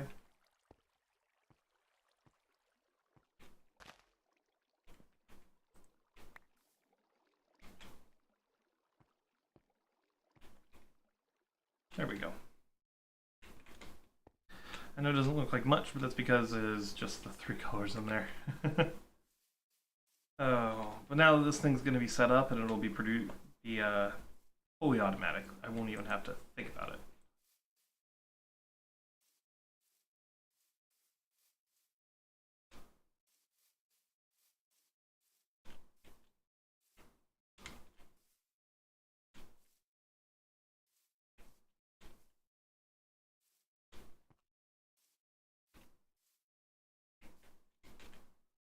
Come on. That blue guy is just not wanting to jump.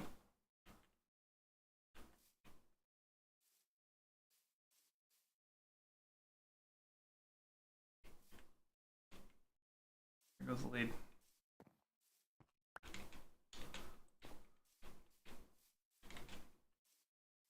Okay.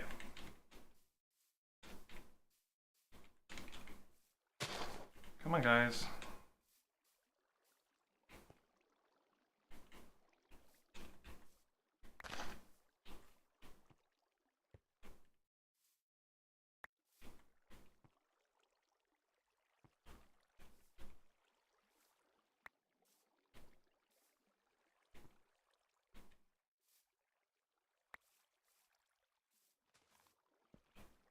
There you go.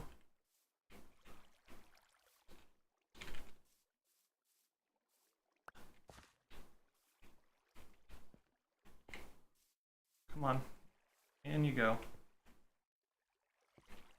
There you go. Just got the one guy left, and then that's it. Cyan wool.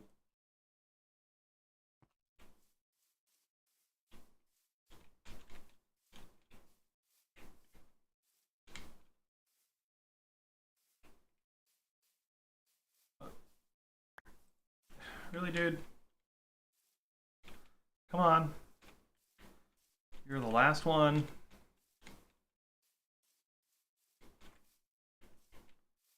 Oh, they just do not like that, do they?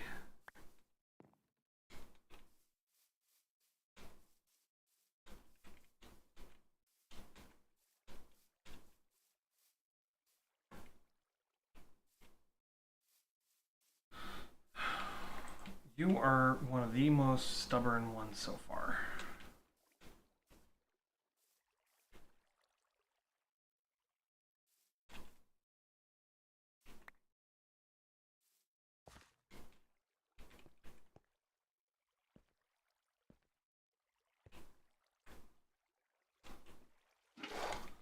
we go.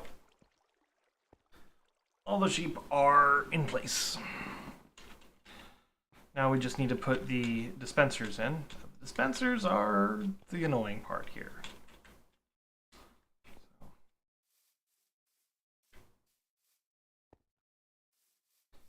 What am I doing? Alright.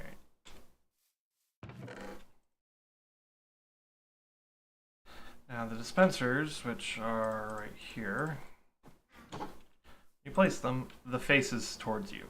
Okay, so I have to go back down in there with them, put these things down. Not a big deal. It's just a quick drop. Then I have to crouch along here, like so, placing them. Hi! See, you have to do it directly beneath, otherwise they will be facing the wrong way. I could have done this before putting the sheep in here, but really no point in trying to torture myself with creating multiple ways of getting things in, and so on and so forth, when this will work just fine, albeit with a little bit of mild annoyance. The sheep jostling me like they are now. Okay.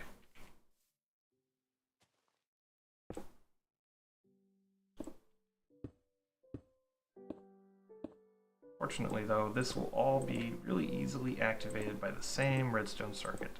That's the thing that I'm actually really hoping this all works out well, is the same circuit will trigger the entire thing across all sections.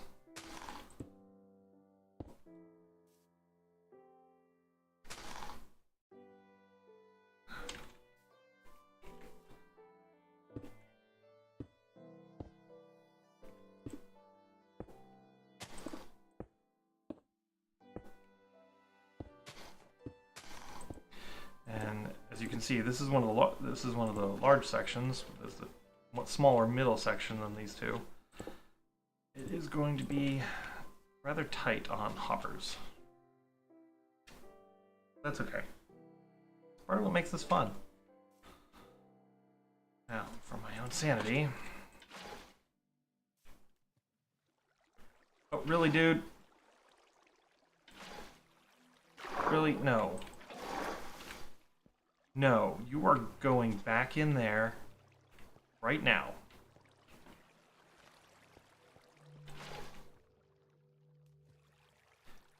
Thought there was to push them away, but that backfired.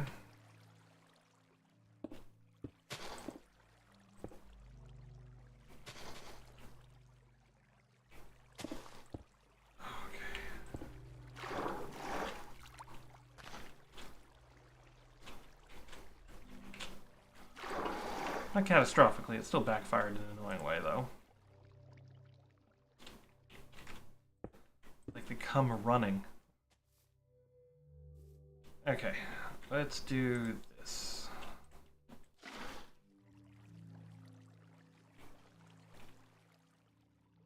So when I do that, it pushes them out of the way. And then go and replace the glass. First I have to grab the water. So we're all clear. Okay.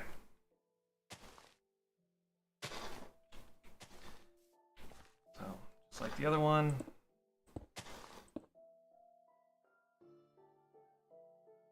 Jostled by sheep while trying to place the dispensers. These ones are all the same in color.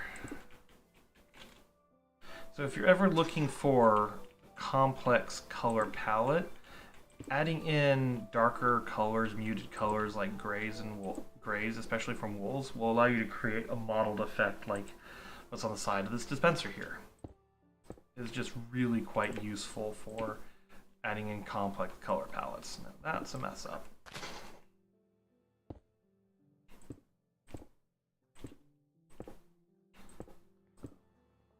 Don't underestimate how powerful it can be just to have like a contrasting color and then a darker supplementing color. I did the same thing with the acoustic panels in my room and it turned out really nice. So that was definitely a boon. But these guys are so pushy.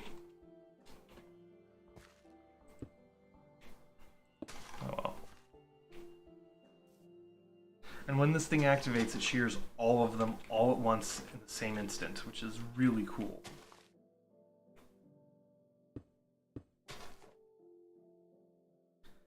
Come on.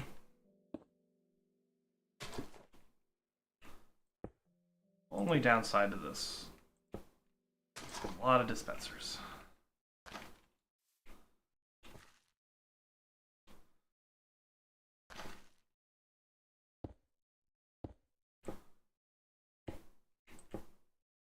Okay.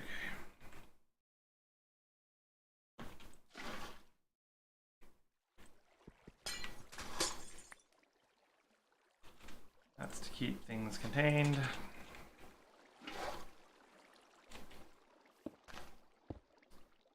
There we go. Now onto the last color area.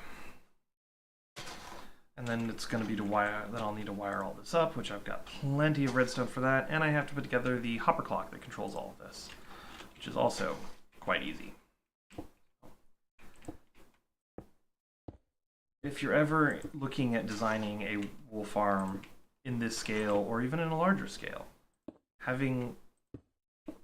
just try it in a scaled down version before. This is roughly 3 times the size of the one that I built on Unbound, and the one on Unbound was one of the largest redstone contraptions I had made up to that point. Yeah, I'm still very much a redstone noob. Even though everyone tells me otherwise, it's like, I know I am a redstone noob.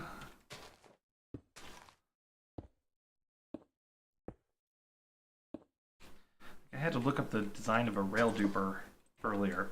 That's just today. Still have to craft the repeaters and comparators for the hopper clock. It's gonna be a thing.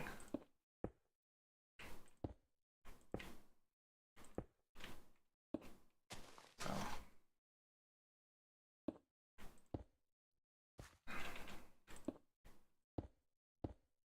Okay. There we go. Let's do that. Guys out of there.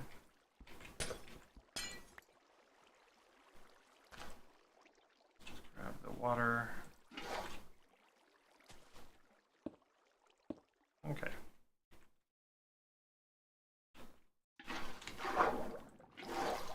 Alright, now we're on top. So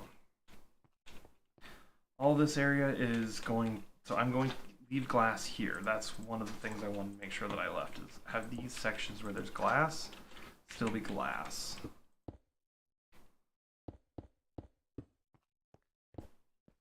So that these will basically light up this area. Even though it's not needed because there will be the redstone, it still adds a cool effect.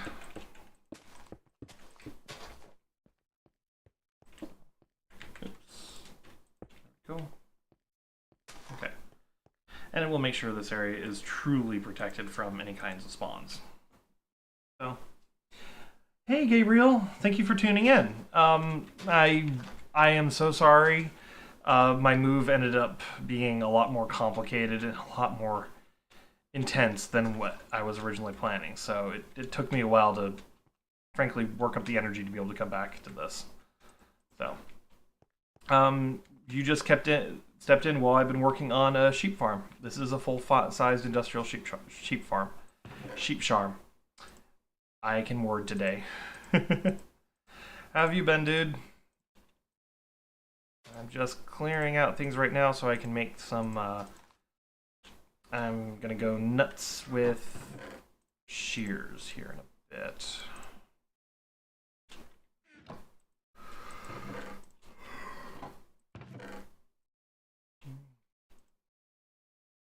Okay, I've got iron here. Okay. Thanks. So, what have you been up to, dude?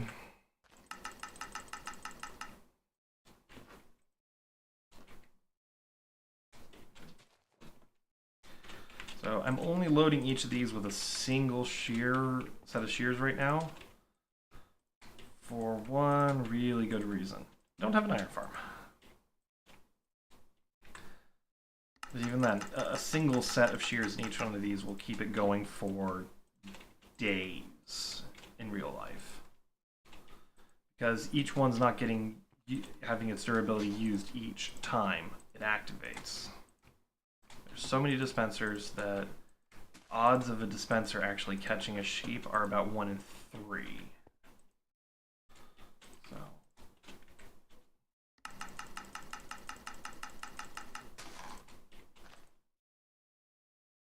So that just increases the duration. Oh, technically it's the overall volume and supply of shears that you have. But it works. So it works. Alrighty.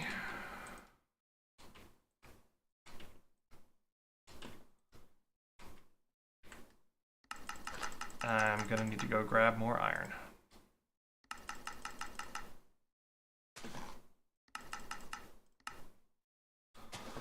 Okay, here in a moment. But getting at least one module done would be nice, which I definitely have enough iron for that. Don't know if I have enough for everything else, but I do have tons of iron that I can go grab to smelt, which I probably should. So,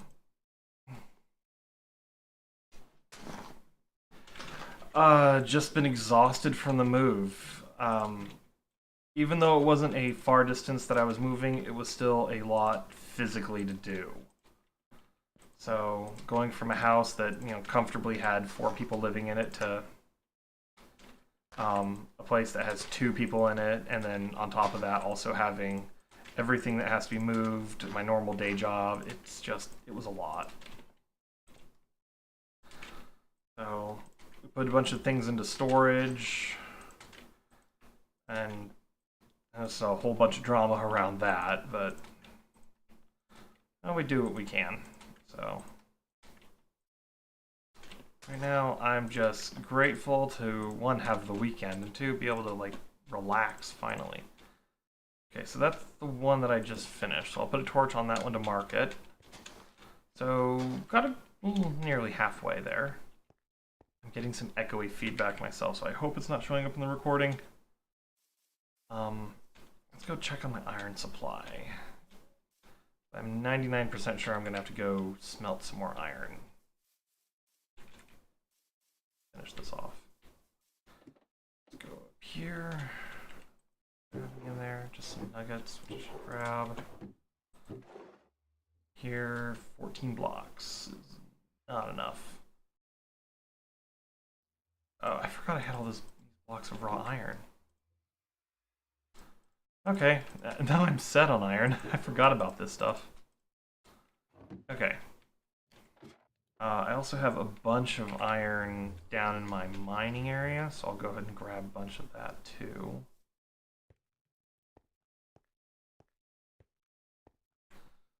And then while those are smelting up, I can craft the repeaters and comparators.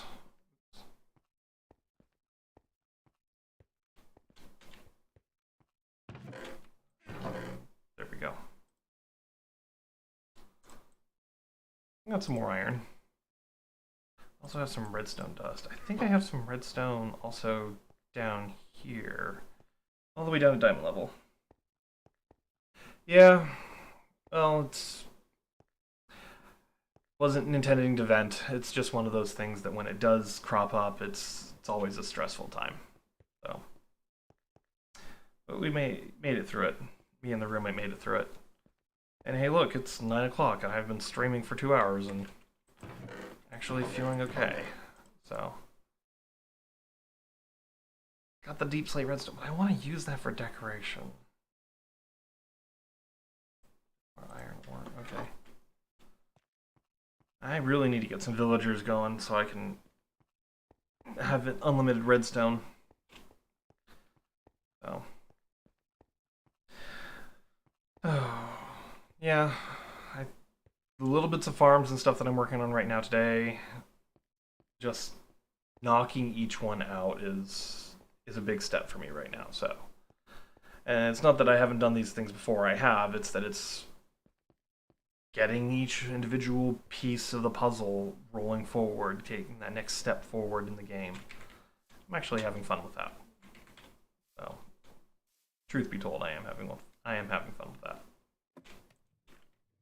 Let's throw all this iron in there so I don't have to worry about iron. And then to make comparators, I need quartz. I'm gonna need redstone, repeaters, some nether quartz there, and not that kind of stone. This kind of stone. Okay.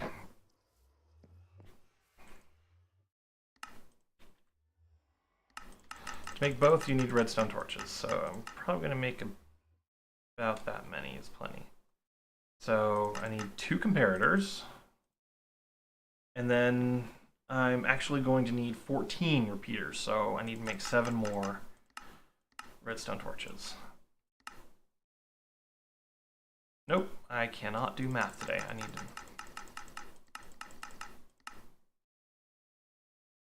Oh, that's too many.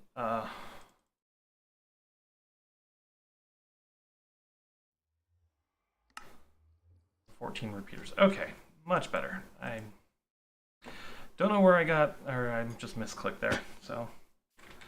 No, I don't. I just have my roommate and I, so. Sorry if I made it seem like I had a, no, I don't. I have a son. Just me and the roommate moving, so. Was previously in a house that had us and roommates. Now it's just me and the one roommate. So.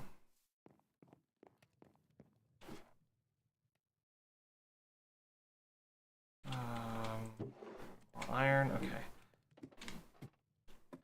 Clear this out so it's not so tight in there. Clean that up later. I need to make a proper storage system. I think that's definitely going to be one of the things I do later this week is set the groundwork for a proper storage system.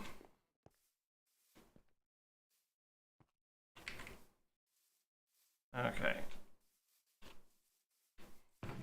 While I'm here, I'll grab all but the one block that I for sure need to make sure I leave alone. I think that's enough. Repeaters and the comparators I don't need on me, right? Repeaters I will. Comparators I won't. Alright, so the way this is going to work is there's going to be a module here that will send a signal, and the repeaters will pick up that signal and trigger it, as well as allow it to spread across to the other modules on the side here. Nope. Actually, I did have I was in a relationship a few months ago, but it kind of self-destructed, so. Yeah, he and I had issues that, well, not trying to point fingers, so let's just say that he had issues and it got complicated, so. Yeah. Oh well. Okay.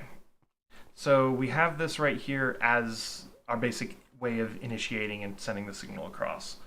But that is going to be powered by all the signals along this side, which I might as well mark off them like so to indicate where I've loaded so far. So that just means that in this general direction is where the main signal is going to come from. So, and then once everything's activated, we just get this massive pulse across the whole thing. It's really quite cool to see.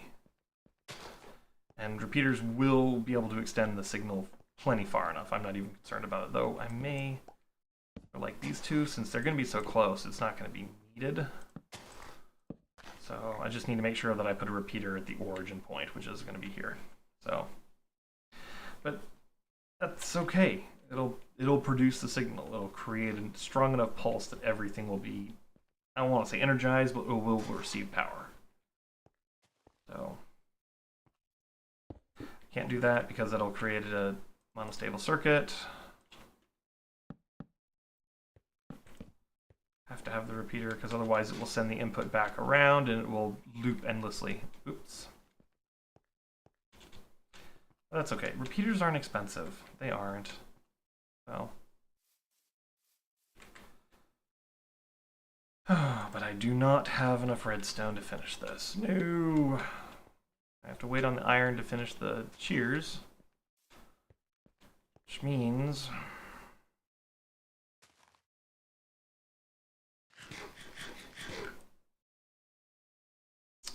to finish this off, I'm probably going to need a whole other stack of redstone on top of what I already have. Okay.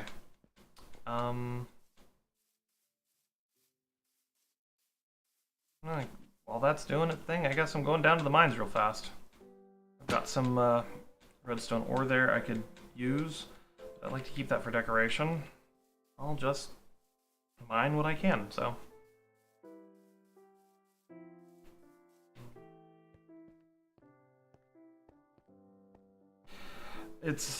Yeah, it's never fun having a relationship fall apart. So, I don't know. It's really hard to find the right guy sometimes, the right person. It just takes so much work. So,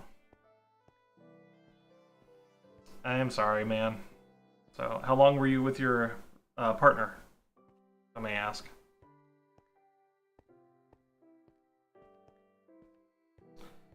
So, Matt and I were together, technically speaking, only about 6 months, but he relocated, and we were really hoping things would do well. Yeah, at least I was hoping things would do well. Can't necessarily speak for him.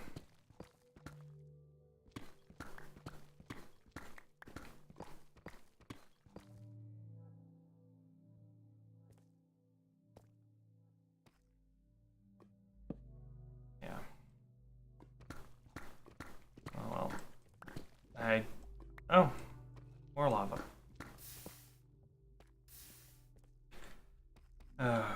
Yeah, my mining here kind of stalled a few days ago when I realized that there was so much lava around here.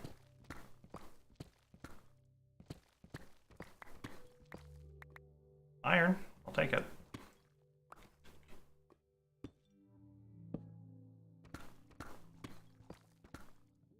But it is what it is, so...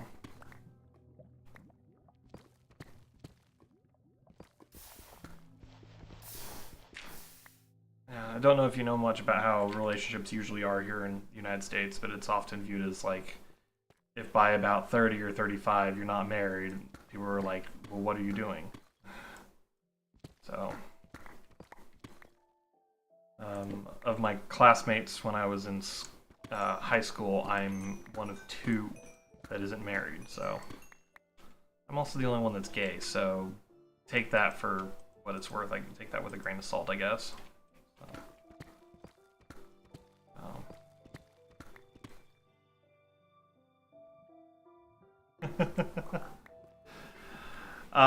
Oh my. I'd have to meet you in person first, because that would definitely be a necessary deal, necessary part about it. So, I don't know, maybe a trip to Brazil is, would be fun. So, yeah. Iron.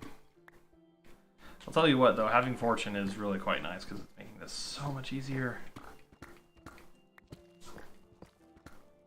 There's the lava again. Okay. Looks like I'm getting to the edge of it, though.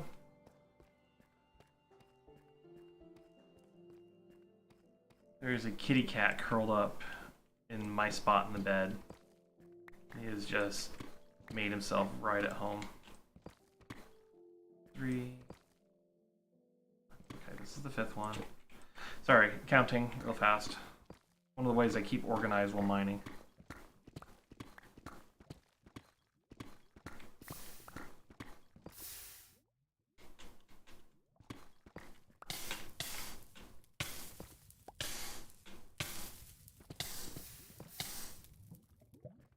Oh, that is decent sized lava lake. Oh well. Alright. Keep looking. I've gotten a stack of redstone, but that was including the redstone I had before, so.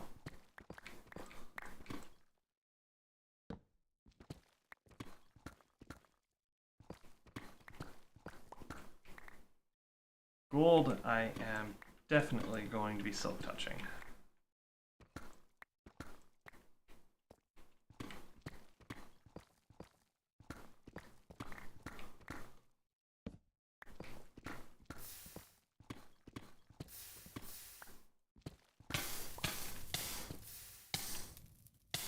Okay. That was annoying. Oh. Have a good night, dude. I know it's late. Oh. Thank you for tuning in. Alright, let's just keep digging. While I'm doing this, all the iron's up above smelting.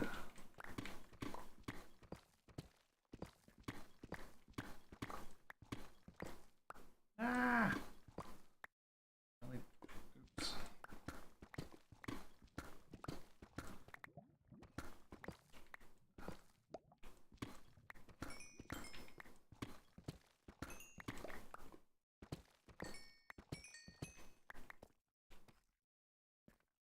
Okay, that was mildly annoying. We've got 1, 2, 3, 4, 5. 1, 2, 3, 4, 5.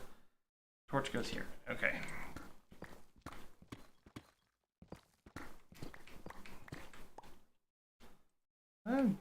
Probably is enough redstone, really. But I found more. Excellent. A little bit more.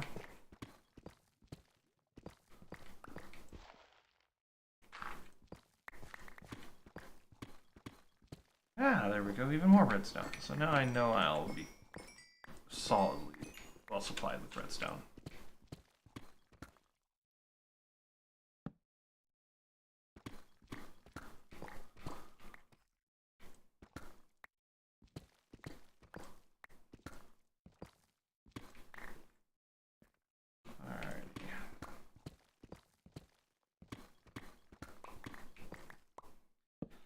I'll carry this until I find where the tunnel that I made in the backside is. That will be good enough. This will mean I've completely bypassed the lava lake there, and I can come back from the backside and dig this way in order to see if there's any resources. Mainly diamonds, redstone, ore, stuff like that. Oh yeah, I have plenty of redstone now.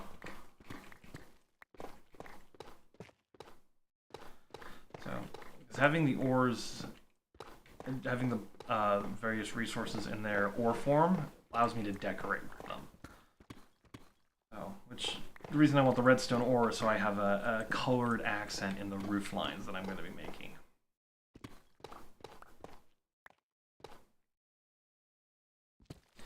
But hello there. Definitely won't say no to a few diamonds.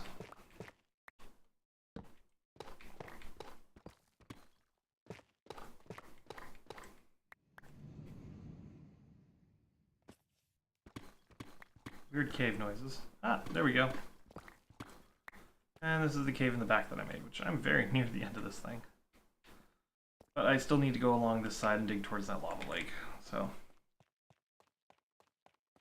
A little bit. Oftentimes when I'm playing, I'll have something in the background, like someone reading stories from Reddit playing, or Geek Moment here. I'll have NTSB reports being played in the back end, talking about, you know, damage and how much this or that cost and so on and so forth. I'm just weird.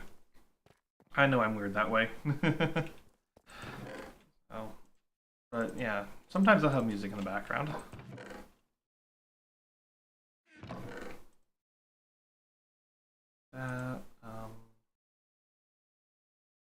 Got some diamonds out of that, which was useful. So, alrighty, let's go back up and get See how much iron ores then they will smelt. I should have plenty now of redstone, so I don't need to worry about that. So, go. And I know this is just a janky mine entrance, but it works. Oh, this is my strip mine where I've been getting all the stone. Yeah. I need a good amount of stone. So I have all that being smelted as well, so I can have various blocks and stuff for the castle walls. Like I said, there's a lot of stuff happening in the background that's all just work in progress. So, oh, did you see what I got earlier in the stream, dude?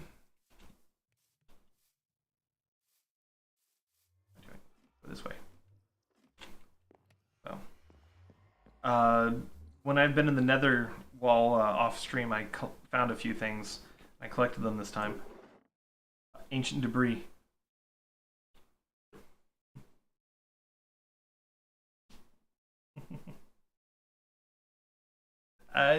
Lo-fi?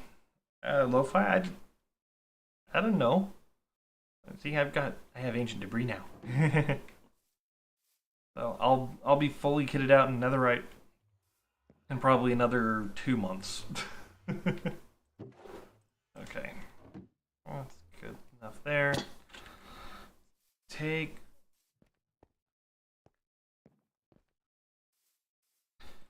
Let's go over here and let's get back into the grind of this bit. That is not that much. Oh.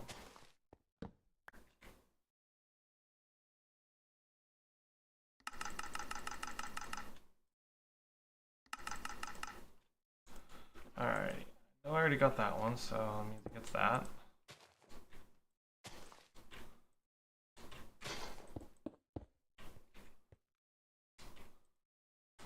What this is going to allow me to do, though, is basically when I turn this thing on, it's on for good.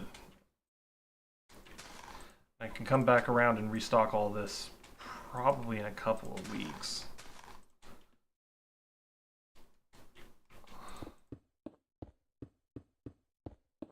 Oh.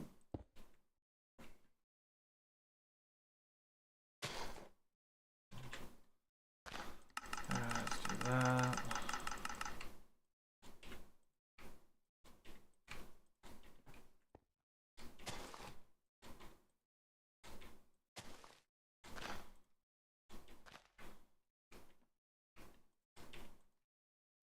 Oops.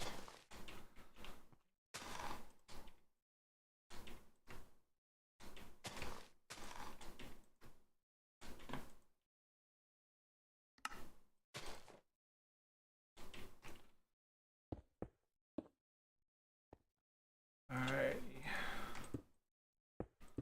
Good to go. The middle module is all set. So I just need to stock up this second module, this third module here. I can alt tab.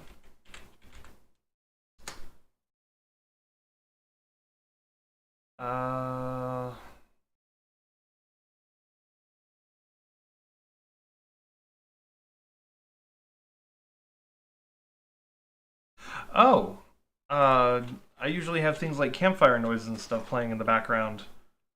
So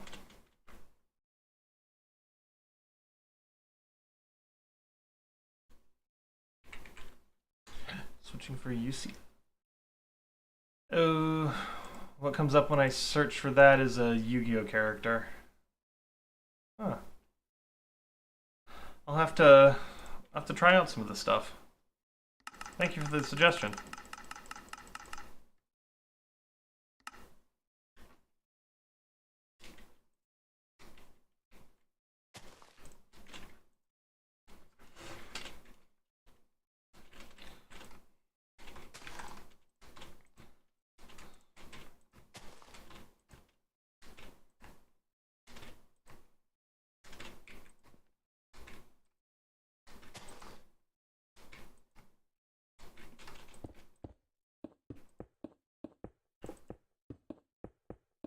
There we go. Fortunately, I am out of iron here in a moment. quite a bit to get sorted out.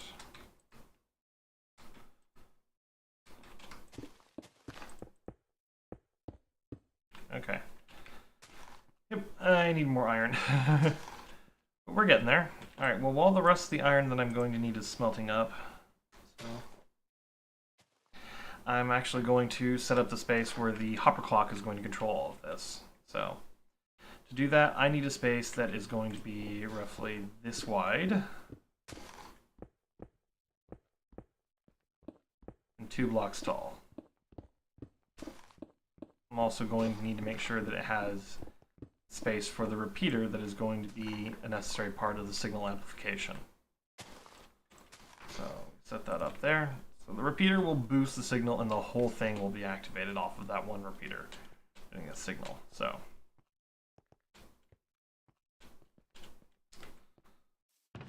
alright. Before I get too far along, I need to make sure that I have my 2 hoppers, my block of redstone. I'm going to need to make 2 sticky pistons. Like so, and the comparators. Where did I put those? Where did I put the comparators?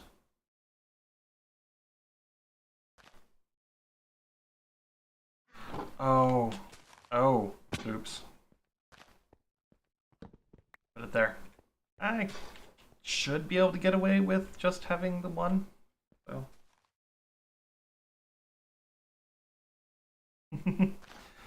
Alright, thank you, dude. I'll definitely look into it. So, to make the Etho hopper clock now, you just need to have 2 hoppers looking into each other. Like so, and then they'll pass items back and forth.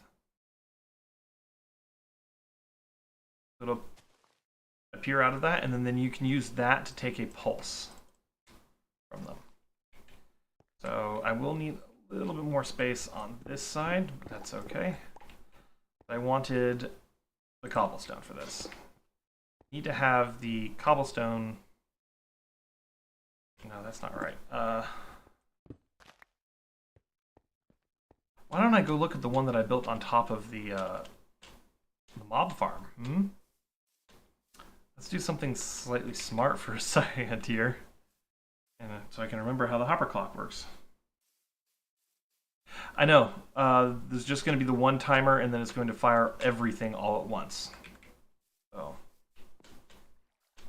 that's what the repeaters are between the 2 modules on the sides.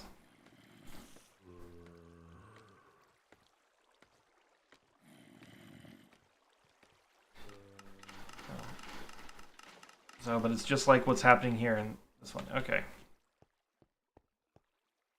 Comparator into solid block. Okay. I always mix that up. So, easily enough to fix, though. I basically already have that space sorted out for it, so won't take too much to fix.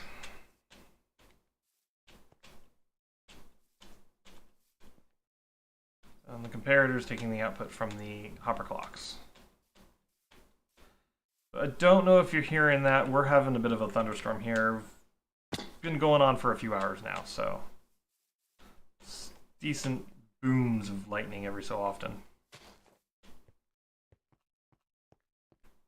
Okay, so comparators go out of hoppers into the solid blocks, which then have redstone dust, which I hope that's not too close and won't activate that on accident. Like so. Which right here. Sticky pistons, redstone block, and then there we go. We have our timer. So, unfortunately, it's ridiculously fast right now.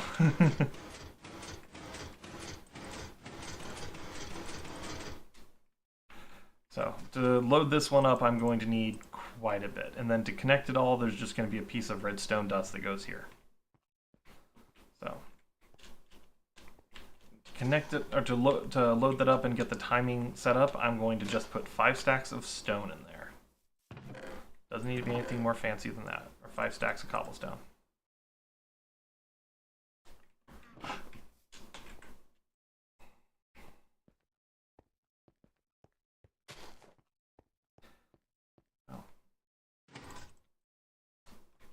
And to light this area up, I'm going to put the 2 torches there. So that's all lit up and we don't need to worry about that. It'll constantly be producing a power output, and then when this thing is hooked up and the redstone block moves into this position, it'll fire all the dispensers. That means there's going to be a roughly 4-minute delay between activations. So I did that on purpose. This side's not finished yet. Oh. There's more to do. I'm not done yet. I didn't forget it. Maybe. No, I didn't forget it. It's all part of the plan. So, I have to finish the rest of the redstone first. So, but with that, we will soon have a fully functional sheep farm. Automatic wool farm. Now, I do need to put more to the collection side of things in there, so that's going to be an ongoing task. Hey, look, more iron. So, well, let's just do that now, actually. Go continue working on the... Let's put the collection system in place. So, it's going to be a little bit before I have a manual collection, or not a manual, a fully automatic sorting system in place. Let's do manual for a bit. Where am I going?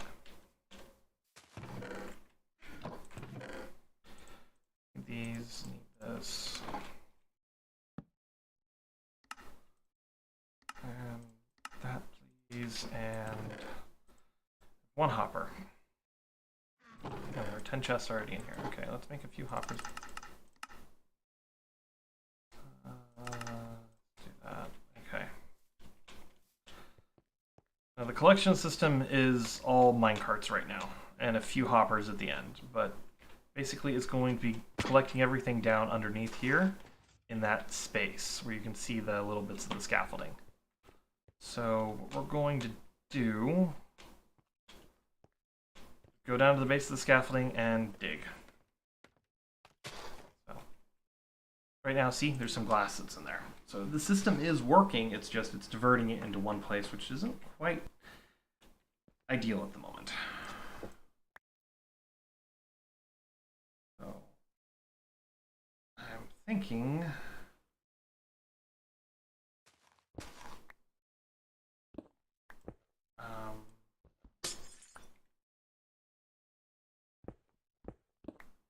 I just dig out like so, and have a line of hoppers running along here. Do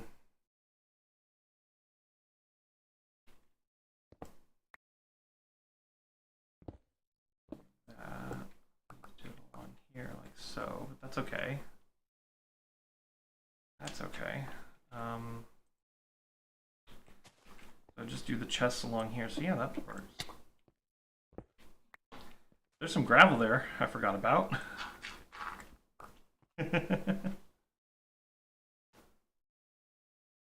So a sheep farm is really, really useful. I totally recommend it. Having access to unlimited wool gives you so many options.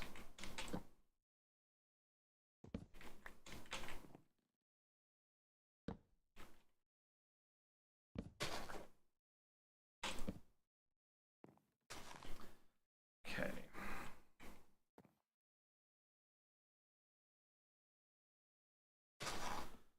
I can just jump up to get out that way for the time being. Alrighty, let's try.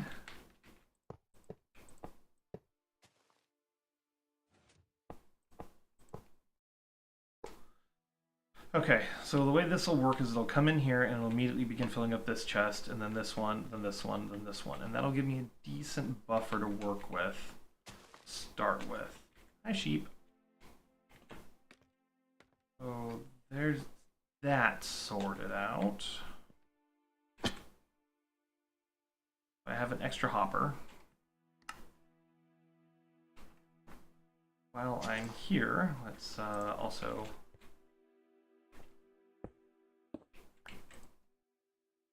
continue loading up the dispensers.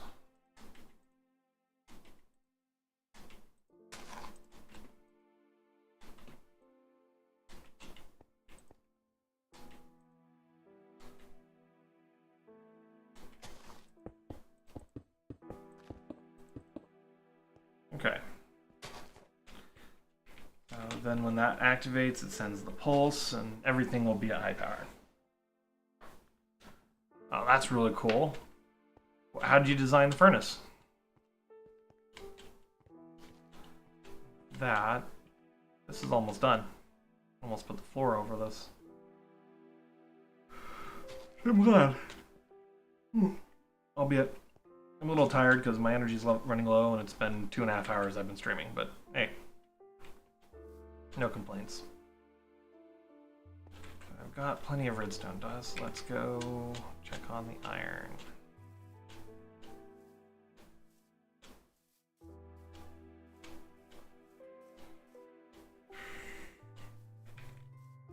Let's also, because I can,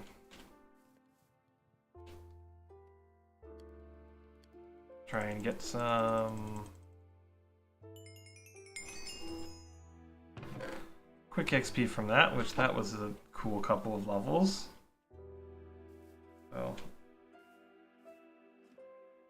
I might. I haven't decided how I'm going to handle my item sorting at a later time. So, because that's going to be a complicated question. Oh, I have so much iron in there. So, but no, an item sorting sorting storage system is on my list.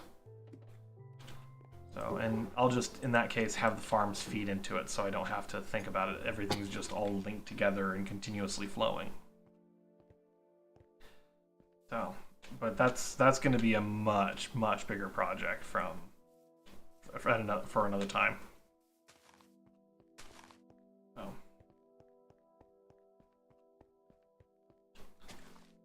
Alrighty.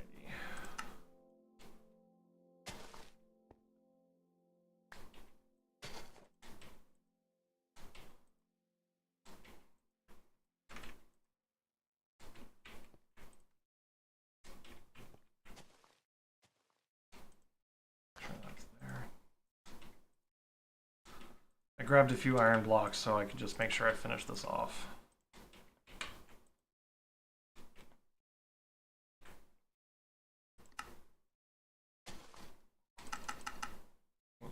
Oh.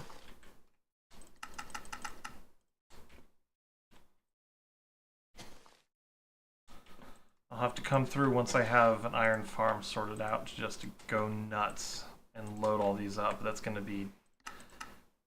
going to be hundreds of shears.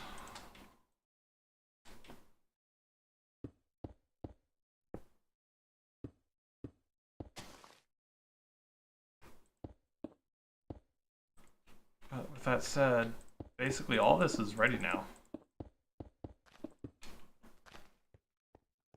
All I have to do is put this piece of redstone dust in. Oh, perfect. Switched over. So the piece of redstone dust is in there. I just have to wait for these items to filter over to the other side and the block will move back. So do you want to see this activate, dude? It is really cool.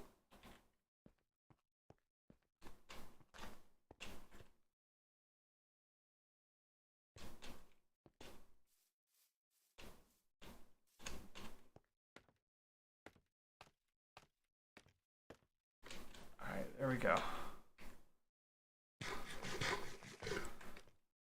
I would have thought this would have been a useful window. No.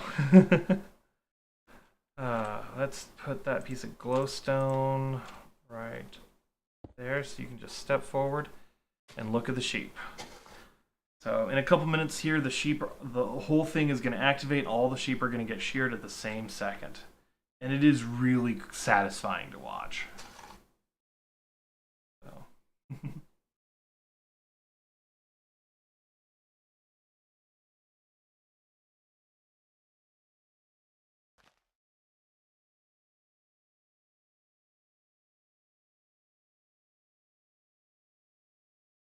Alright. Oh, I just gotta wait for the timer to get through its thing. If you want, I can go over and tweak it a little bit since it's not needing to be perfect right now. And... oh, actually, we don't have long to wait at all, so I need to get back there.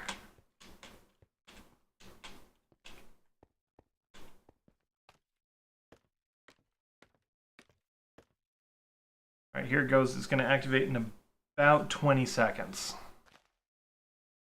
So...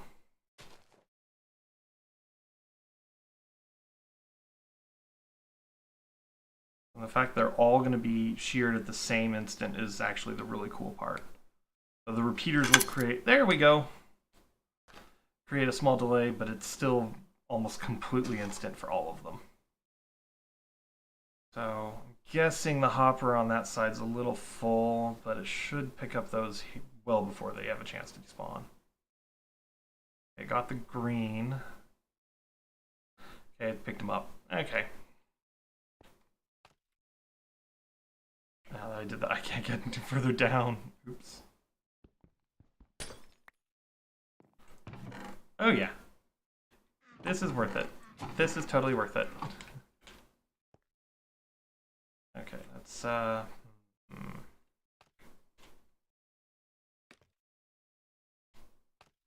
only one way to make this work.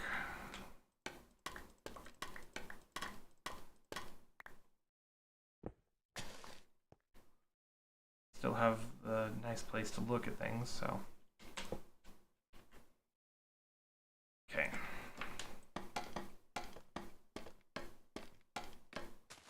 Okay. Now, as you can see, everything is powered right now, but only activated the one pulse from the dispensers. So that will allow there to be enough time for all the sheep to regrow their wool. See, this is cool. It's also probably laggy as heck, but yeah, there's only so much you can do about stuff like that. So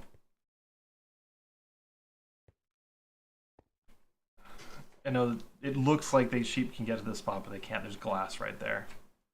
So there shouldn't be any places at all in this that they cannot, or that they can avoid the dispensers or the hopper mine carts. Especially since it's got mostly solid blocks on all sides. Yeah.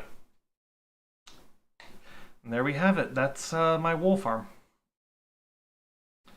So there you go. Turned off. When it turns back on again, it activates and everybody gets sheared all at once. So with that one, I feel comfortable leaving it like that for the time being. And that will be just another feature that gets integrated into the final castle. So, and just because it's satisfying and it's always useful to have lots of rails, I think I'm going to call it a night by switching on the rail duper and shooting them down into the tower once again.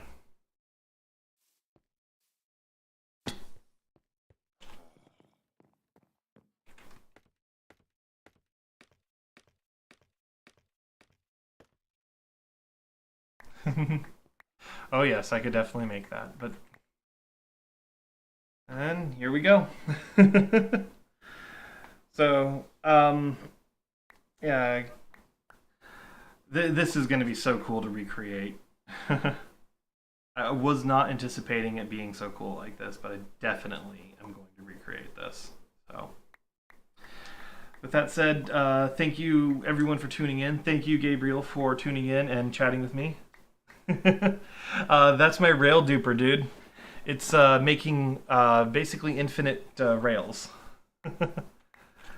So it's it's a wacky little bit of redstone, but it creates this really cool effect. This was completely unintentional. I didn't think it would actually shoot them this far. So, with that said, though, I'm going to use this as a send-off. So, thank you everyone for tuning in. This has been Wolf. And have a good night. Yes, it's raining rails. All right. Have a good night.